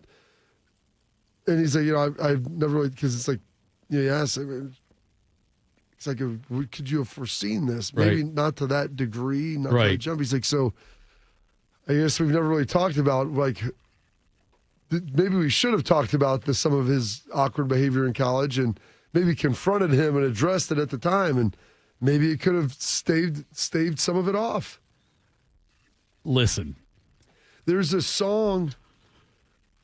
Oh gosh, who was not the Stripes? You ever heard of the Fray, Bodie? Yeah, How to Save a Life, right? There you go. Yeah. What's the opening line? Step one, you say we need to talk. Okay. Maybe that was step one. Step one got missed somehow. Somewhere in there. Skip down to 2. Step one, you say we need to talk. How to save a life. All you juicers out there, I hope you all have the day off tomorrow on Independence Day. We will not. We will be celebrating our country's birth by doing the great thing that you can, by providing value. Yes. And all the other shows are off. Yeah, that's fine. We are going to be on the air tomorrow. The trio you are seeing now on YouTube, the three of us, or if you're watching on 10 TV Plus in the replay when you see this, we are going to be here tomorrow, 6 to 8 a.m. And allegedly, we've got Rick Nash joining us. Which, when you told me that, no, you're like, he's Canadian. He doesn't celebrate the 4th. I go, he's been here for 25 years, man. His wife is American. She's from Dublin. Okay. Let me ask you this. He works for the Blue Jackets. With Shark, not the Maple Leafs. With Shark retiring and moving to Moscow, do you think after he moves there, he will celebrate the Russian, would it be a revolution? A Russian Lenin Day? They went into Peter the Great and basically, or the second or whatever, and they murdered him and his family. I'm just saying, will Shark celebrate the Russian Revolution? Some kind of Russian holiday? He does. He celebrates the death of Lenin every year. All right. Not John Lennon, the other one, the I.N. Lenin. I Am the Walrus. Yes, that one. By the way, if you play some of our shows backwards, you will hear us say that Shark is dead. But it's a hoax. Don't worry about that. Bobby, Jeremiah Smith. I wonder if Shark turned in to listen to Breer today. I'm going to guess he's still sleeping. I asked him that question, and you asked a great one. Which is more likely, Cleveland hosts a Super Bowl or a home playoff game? Which happens first? Right. I think it's Shark would have been intrigued to hear that answer. Yes, Shark would have. And Breer did what he should have done as a media member and just kind of deflected. I think that was a good. And he joked. He goes, I'm going to get a lot of email. Thanks about this. Jeremiah Smith talked to Manny Navarro from The Athletic, talking about the rivalry with Michigan.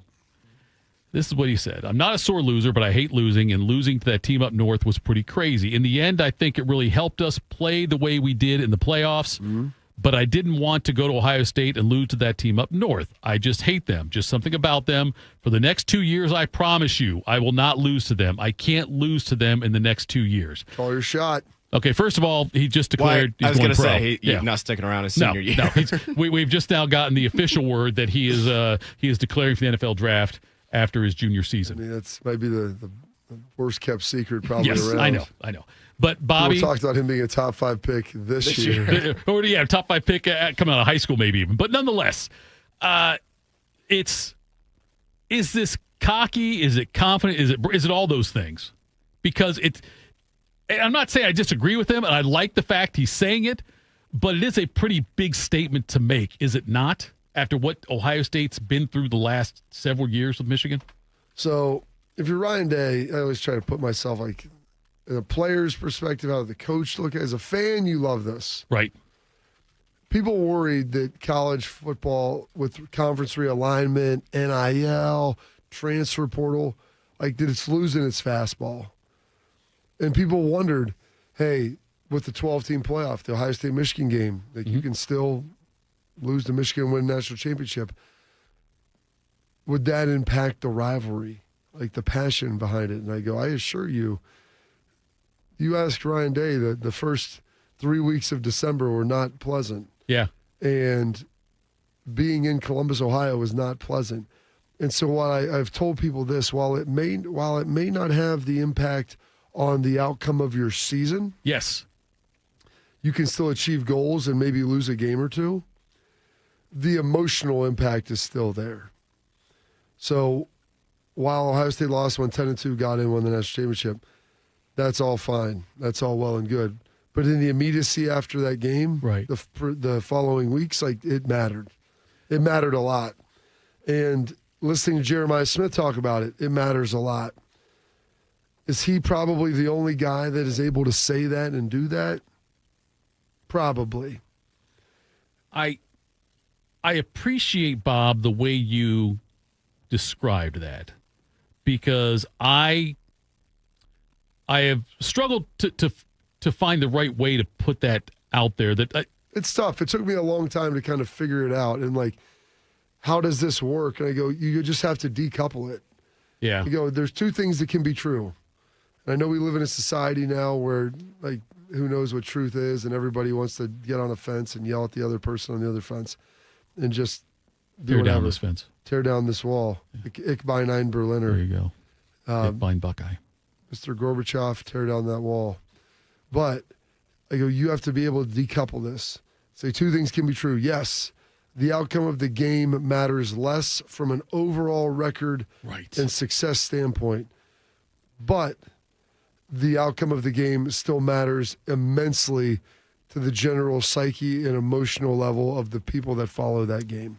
Because I think, Bobby, that's where I stopped. I stopped at saying, what I said was the game is not as important. And I needed to put that other perspective into it because the game is still damn important. The game is for the game's sake. Yes. And I still, even though I know, on the overall view of the season, if you look at the wider scope, yes, the game does not, your season's not hinged on that game anymore, where it used to. For years, decades, your season hinged on that game because if you didn't win it, you weren't winning the Big Ten. Like you weren't in the Big Ten. You weren't going to the Rose Bowl. Yeah. You weren't playing a significant bowl game. Yeah. And now it's not necessarily the case. But I personally, and I can't even imagine like when I think of the fact that the guy you and Hawk and Schlegs and these guys we talked to have all played in that game multiple times. As from a fan's perspective, growing up with it, I know that every year, the Sunday before Thanksgiving, actually the Saturday night, whenever the game ends the week before, that Saturday starts Michigan week for me. I know I will have the same feeling I've had, the same anticipation, the same excitement about it that I've had every year since the first time I experienced Ohio State, Michigan. Yeah. And that's not going to change regardless of what the next steps could be. Yeah. This season was absolutely, I don't want to say salvage, but it certainly righted a lot of the bad feelings we had after the Michigan game with the way this season ended. And I hope it doesn't continue to happen that way. But yes, I love that Jeremiah Smith said this. And Ryan loves it? I think Ryan loves it. Do you? It's one thing, I think, if you say this in the middle of July or middle of the summer, early July, versus saying this, November 20th. I think there is a different, because the immediacy of the game isn't upon you. Right. You're talking now like we're working in the summer. We're doing all these things to prepare. And like Jeremiah is a relentless worker. Not only is he remarkably talented, but what's amazing is, I'm over there just about every day. Talk to a lot of the guys, have some good conversations with them. I don't know that over the course of the last year, I've had Jeremiah say more than 3 words to me. And I don't even really recall what his voice sounds like. He speaks so little. Like Jackie Robinson, probably. 100%. When I heard Jackie Robinson today, I was like, wow, that's Jackie Robinson. If you told me that guy was my accountant, I would have believed you. Right. He just doesn't really speak. And so when he says this, he's probably one of the few guys, due to his status within the team, how accomplished he is, how hard he works, all those things, and the fact that he doesn't talk a lot. So he's not someone like Jermaine Matthews doesn't shut up. Okay. And that's part of the endearing nature of what he is. Right. But he's a chatterbox. For every one of those guys, there's someone on the other end of it who doesn't say a word, and he does not speak. So if you're Ryan, you like the confidence, you like the fact that he's leaning into this. You probably wish he would be maybe choose his words a little better. But then you also look at this like this is a guy who doesn't say a lot. By the way, he's one of their 3 players that are going to Big Ten Media Days. Yeah. Tim, Caleb, and Sonny. I'll find it. I think it's Tim, Caleb, and Sonny, if I'm not mistaken. And or maybe it's one of the offensive line. I've got it here somewhere. Go ahead. Sonny Styles. Yep. Is it him, Caleb, and Sonny? Yep. Nailed it. Read the press release, Bodie. So, Las Vegas. That's yeah, home of the Big Ten. That's awesome. Well, you had to get something out there with close to USC and everybody. Yeah. There's a part of me that wants to go to that. Why aren't you going? What? Can we take the show? Yes, that's it. If I went, I would be paying my own freight. So if you guys want to do the show out there, we could. You'd pay for us? No, I'm paying my own freight. I didn't say I'm paying for others' freights. This is the Bobby Carpenter show, isn't it? It's not. It's called Morning Juice with Bobby Carpenter. That might be true. Then it's Tito. That's very well. It might be very well the case, but he's going to now get asked about it, so he's going to have to defend it. Yeah. It'll be interesting to see how he goes about doing that. So you obviously, you mentioned you're in there almost every day, and I don't know, I would imagine since you started there at Ohio State as a player, you've spent a significant amount of time around the teams even your professional career. I'm sure you spent time around the team. I was back every year. All right. There's been 2 people in the last 25 years, I think, that have more Woody Hayes days logged than me. Hartline might be getting close. Who's the other one? No, I said might be getting close. I thought you said there were 2. No, there's 2 guys, maybe 3. All right. One of the equipment managers and one of the trainers. Okay. That's it. Have you noticed any change one way or the other over your time? It could be like a 1 year, 2 year blip, or maybe nothing at all. But have you noticed a change in the vibe in the building and the players and the coaching staff about the importance of the Michigan game at all? No. Ryan handles it a little differently than Urban did. Right. But Urban handled it a lot differently than Trust did. Right. So, I mean, Urban, they dress up the whole building and do this stuff. They play It's Time for War by LL Cool J over and over. I mean, literally, Bodie, on a loop all day long. They said I was hated. I used to be able to, it's been a couple years, I used to be able to give you the lyrics to the whole song because it would just play the whole time. Over and over and over again in the weight room all day long, even when no one was in there. Right. It was just playing really loud. And so they don't necessarily do that the same way anymore, but it's not diminished. Like people are like, I'm like, it's not diminished. Trust didn't do that. We didn't do any nonsense like that. You know, how you emphasize things is different based upon timing, the personnel you have, just where things are. And so, yes, there has been no lack of emphasis on that, or the emphasis has not decreased, if you will. Okay. The stuff that you talk about when you said, the music thing and how, Tress never did. I think the word Tress never did that kind of crap or whatever it was. And I'm not in a bad way. No, I'm not saying bad way. We didn't dress up we didn't do anything. Like you would, the scout team guys would tape off their helmets to look like Michigan's helmets, but that was really the extent of all that we did. But does any of those stuff really have an effect on the players? I think what it does is it just signifies the importance. It changes up the monotony to where there's an acknowledgement of the importance of the game. Okay. Does playing It's Time for War over and over and over again help you win the game? No. But it's a change in your routine. And then it becomes the routine of that week for every year. And so they do things differently that week that you do, like of how you operate. Mm-hmm. But it's like everybody does it a little differently. And I think that it's important to share some of those differences. And for that to happen, I don't think it has to be a full-on, this crazy time all week. But because there are different things that happen with that. Like you do the band march the Sunday before the game. They do Script Ohio and stuff in the studio or stadium. You have a Tunnel of Pride. They've got all kinds of stuff, but that's all there. And so it just changes up. And when those things are happening, you just realize like, okay, this game is different. Right. But the other stuff, it's not like that's helping you win. Like I look at the things, and I always make fun of the thing with everyone going around town crossing out the M's on signs and things like that. I can't believe any player ever says, "Man, it's a big game. Look, all the M's are crossed out." It doesn't affect anything you guys do. Yeah, I wouldn't think. Do you think though, when Ryan kind of made the comments last year of like, this was the worst thing that's happened to me up there with losing my father, like that in hindsight was maybe a little like, No, I think that's how he feels. Okay, I think that's how he experienced it. Because people, when someone said he doesn't understand the rivalry, and I go, when he said these losses, saying like the last couple of years, have been the worst days of my life outside of losing my father. I go, if you're going to sit here and try to tell me that the guy doesn't understand it, and he just put this in the same category of losing his father when he, I think, was like 9 or 10 years old, like tragically, I go, what could be more devastating?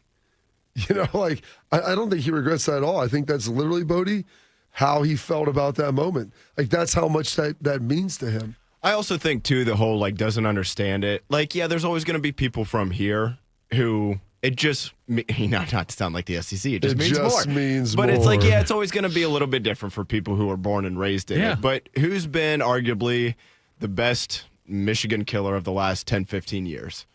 Probably JT Barrett. Yeah, and he's from Texas. Exactly. Right. So it's like that stuff kind of, I think you can come to the school and play here or coach here and learn it and adopt it, even if you're not from Lancaster. Yes. I mean, you can embrace it. You can learn about it. You embrace it. And that's what people we need people that care about it, and this and that. And guys like you and Schleggs. I'm like, Schleggs is from Texas. Right.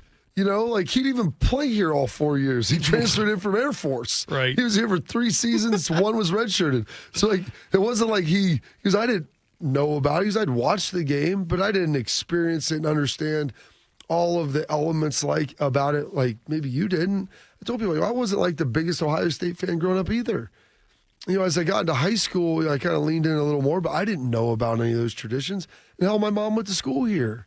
So I didn't understand all of that stuff and everything else that was going on. The first time then, and it's interesting you said you weren't the biggest Ohio State fan. Not that that's... They got their ass kicked the whole time I was growing up.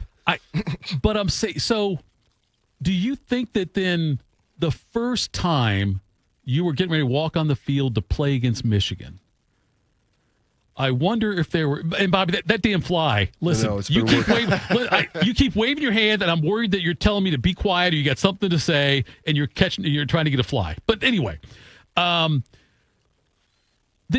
maybe do you think that you did not appreciate it as much, maybe as another person who'd been a huge Buckeye fan growing up, or do you think that? No. Do you think you embraced it the way properly? Do you think you really appreciated it fully? The first time you're going to step on the field against Michigan. I think so. Yeah, I think so. I mean, because you lead into everything the whole week prior, and then you understand. Part of understanding the game is playing in it, or being there. And I went to the 98 Michigan game. There was a long time that I could say I had never been in Ohio Stadium for a Michigan loss. Yeah. I went in 98. We won in 02 and 04. I came back in 12, 14, 16, 18. Right. No game in 20. The last 2 years, the first 2 years I've ever walked out of that stadium attending that game without a victory. And so, I mean, so part of it is like understanding the rivalry, like the pain of the defeat of it as well. Right. I mean, that's probably You've gotta hurt. Probably the more so than the exuberation that you feel when you win. Yeah. It's more probably the emotional downside on the other side of that when you lose. Bodie, I don't know if you get this way or not, but when we talk to people who played in that game, like I got to, like, for me, I always wished I wish I could experience that going onto the field. I bet you do the same thing for Notre Dame USC. You know what I mean? Like, if you had a chance that rivalry's over. It's I know, which is just not Notre Dame Navy. Lincoln Riley's a coward, but that's beside the point. But yeah, I think that's kind of what makes any fan just envy of like guys like Carp who got to play in that game or even play at the next level. Is just like, because I know how juiced I get. Oh yeah, seeing the team run out of the tunnel, I can't imagine that sort of emotion.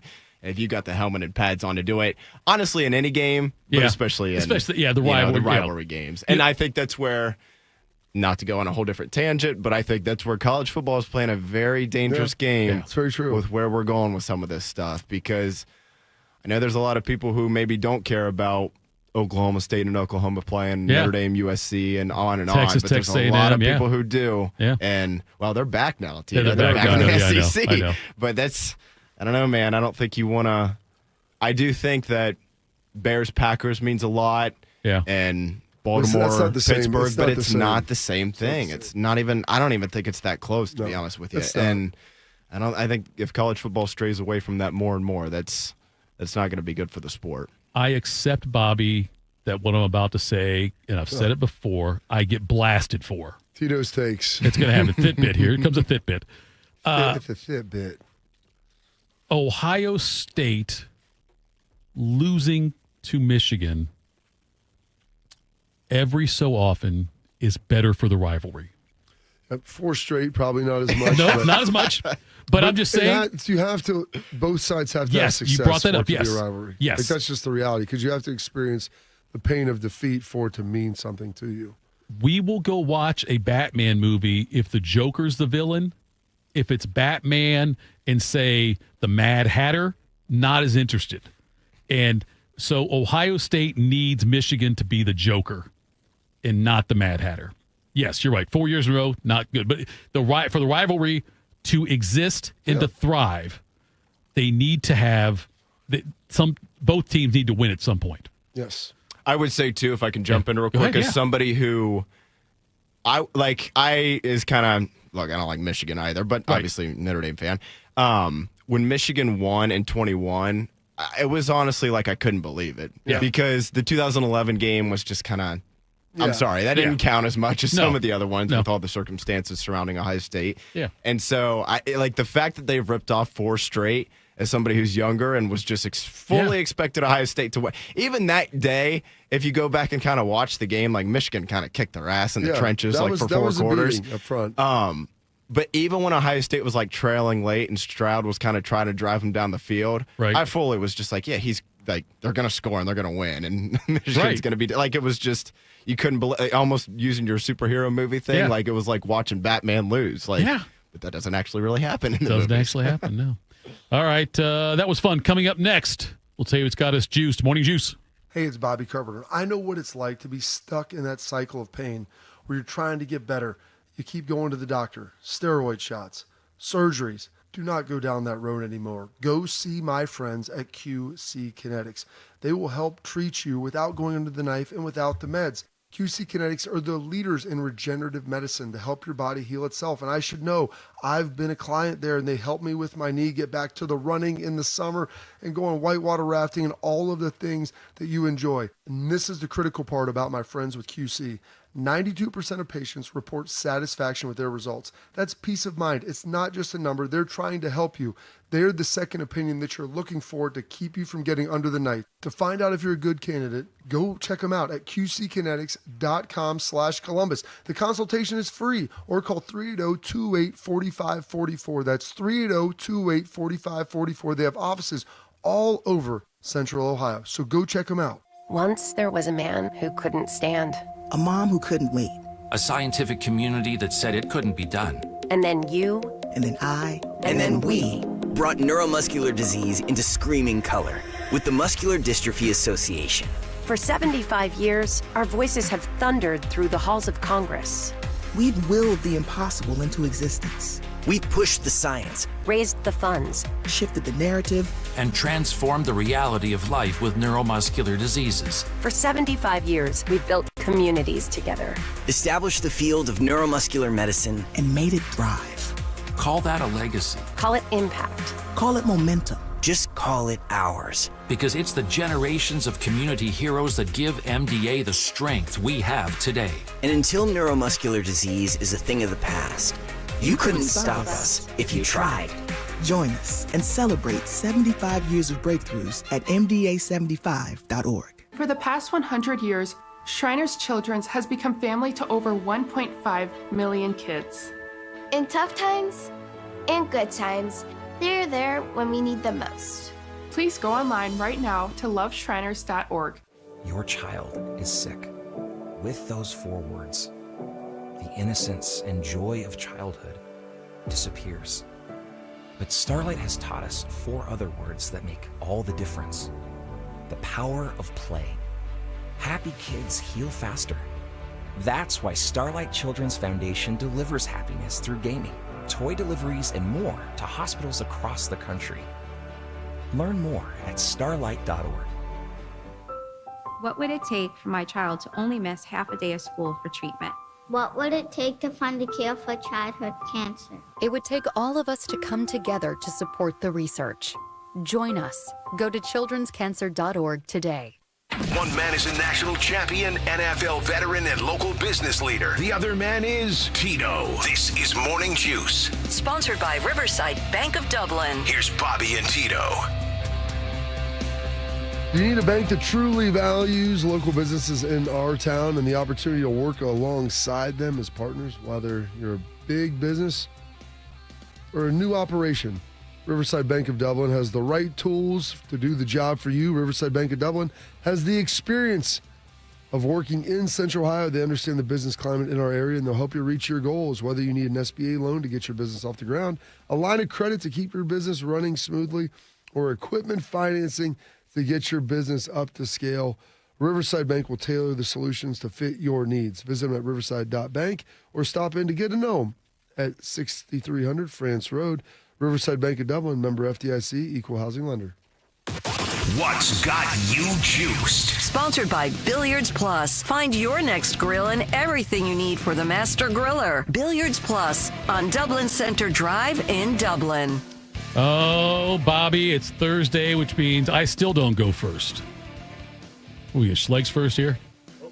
Oh, now yes, we did. Let's get Schlegs right.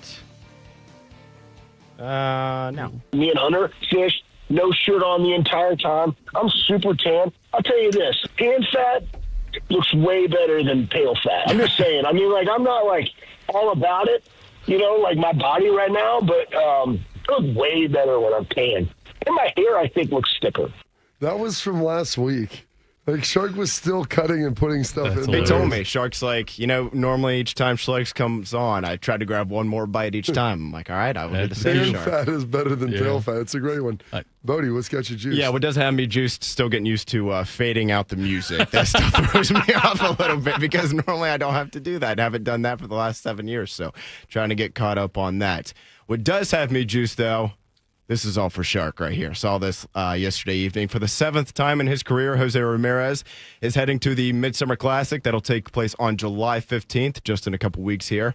The All-Star team starters were announced yesterday evening. Ramirez, he'll be starting at third base.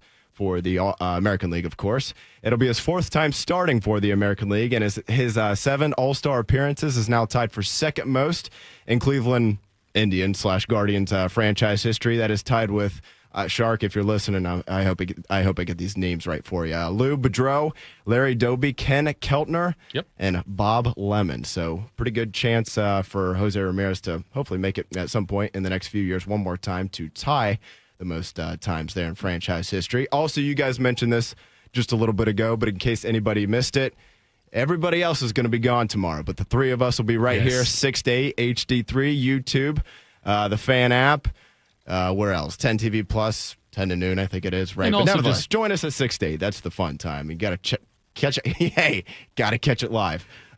So that'll be fun. We'll be here to celebrate Independence Day. Rick Nash will join the show at 7:30. And I also think we're going to celebrate James Franklin, who hated, and still hates Notre Dame's independence. And he decided to display that the day before the Orange Bowl a few 6 months ago. And Marcus Freeman let his team know we're going to go beat that mother you-know-whatter and show him that, damn it, Independence Day still rides strong. Didn't go so well in the following game for the Irish. But nevertheless, at least we beat crybaby James Franklin. Yes. Carp, what's got you juiced? That was good. Well done on that, Bodie. Yeah, excited to work with you guys tomorrow. Going to probably hit up Red, White, and Boom tonight.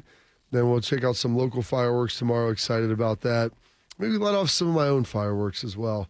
And do so safely and responsibly. So I tell everybody, if you're going to do that tonight, please be responsible. I think I heard a stat earlier today that almost 40% of the injuries that happen are to men over 40 years old. So this isn't like sounds about right. This isn't just kids getting hurt. Yeah, it's adults who should know better and should be a little smarter. I'd like to see an intoxication percentage on that too, just to see how that goes. So that's got me juiced. And then as well, got a little David Goggins here for you on July 3rd. A lot of these motivational people come out here and give you motivational words. It fires you up, right? Yeah. What should fire you up is just seeing my fucking ass by myself doing what I preach about. I'm working, I'm dying. It ain't nobody watching. You guys just happen to see me. Yeah. It's about doing, my friend. It ain't about talking. All right? Let's get your pictures. Life is about doing. It ain't about talking.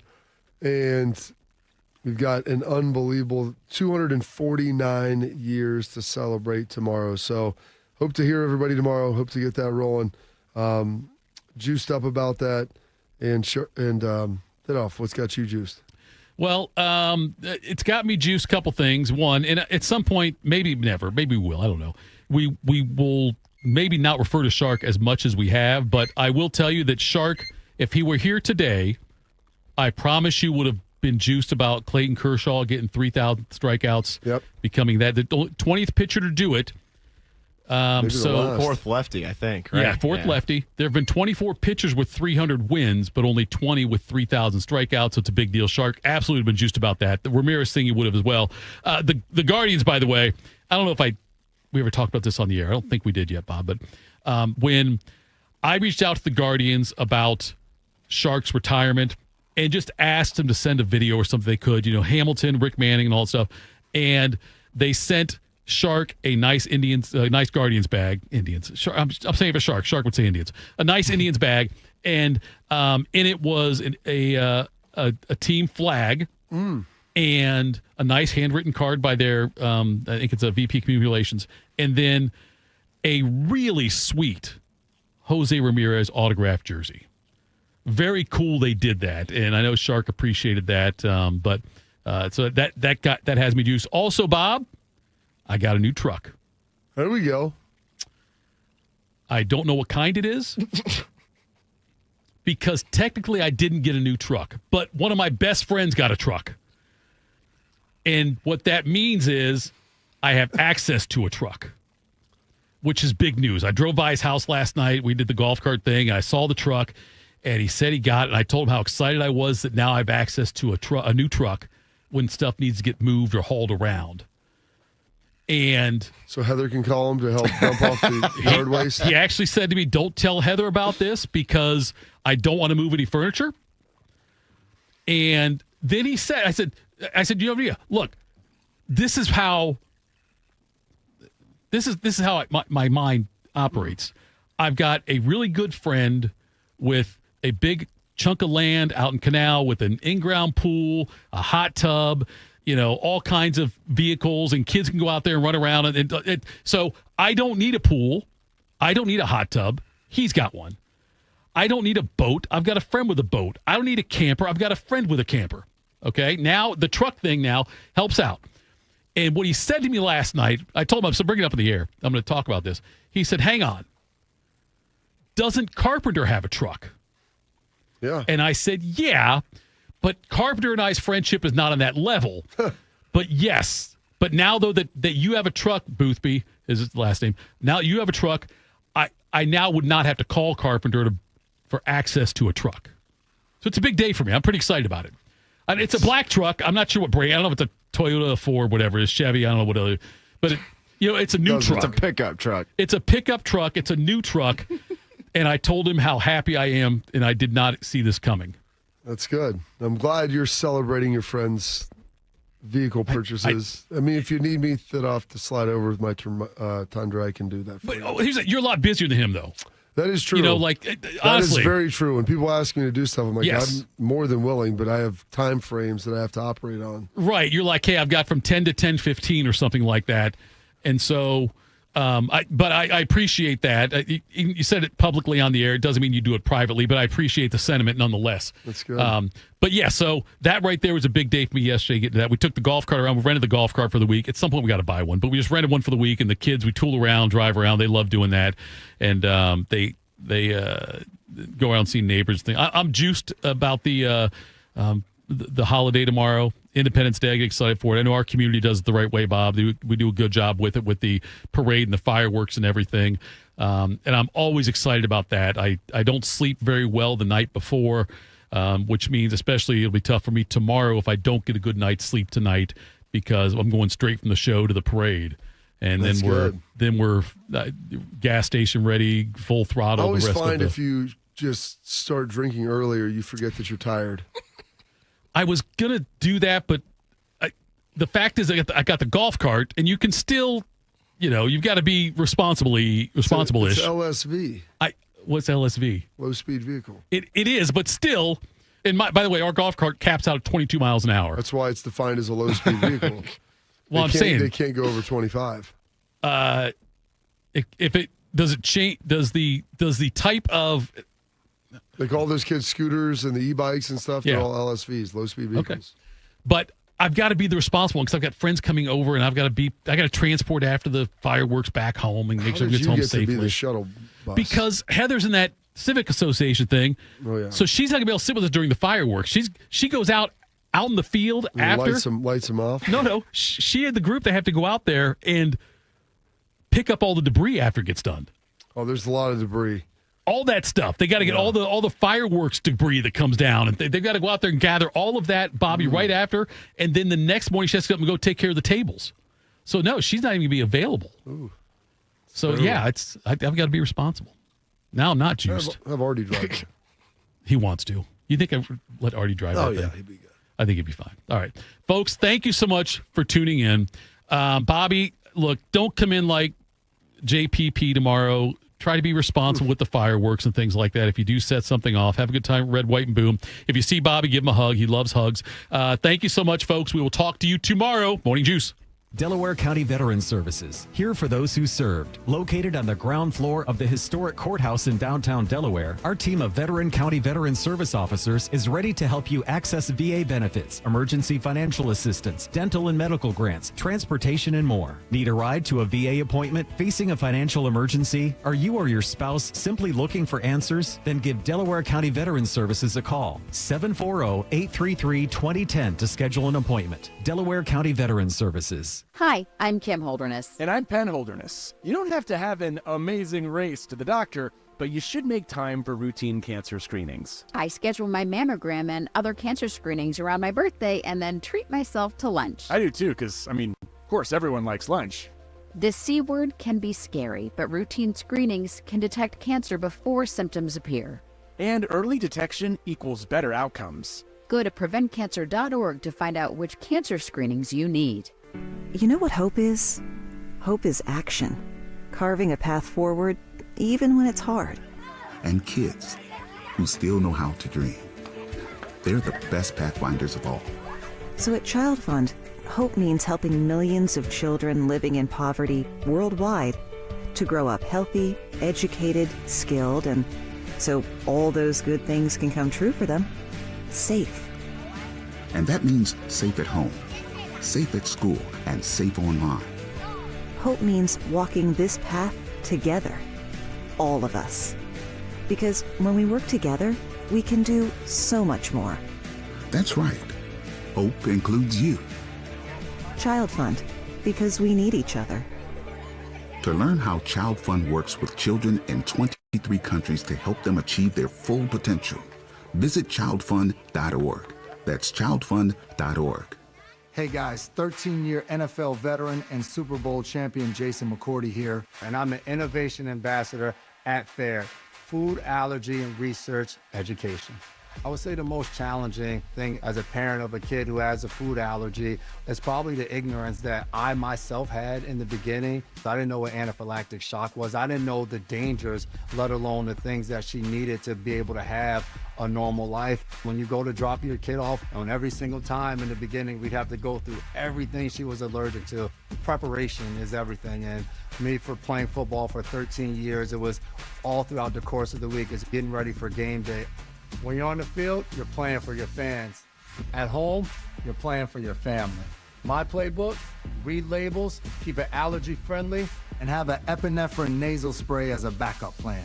Because when my family's safe from food allergens, that's the real victory. Visit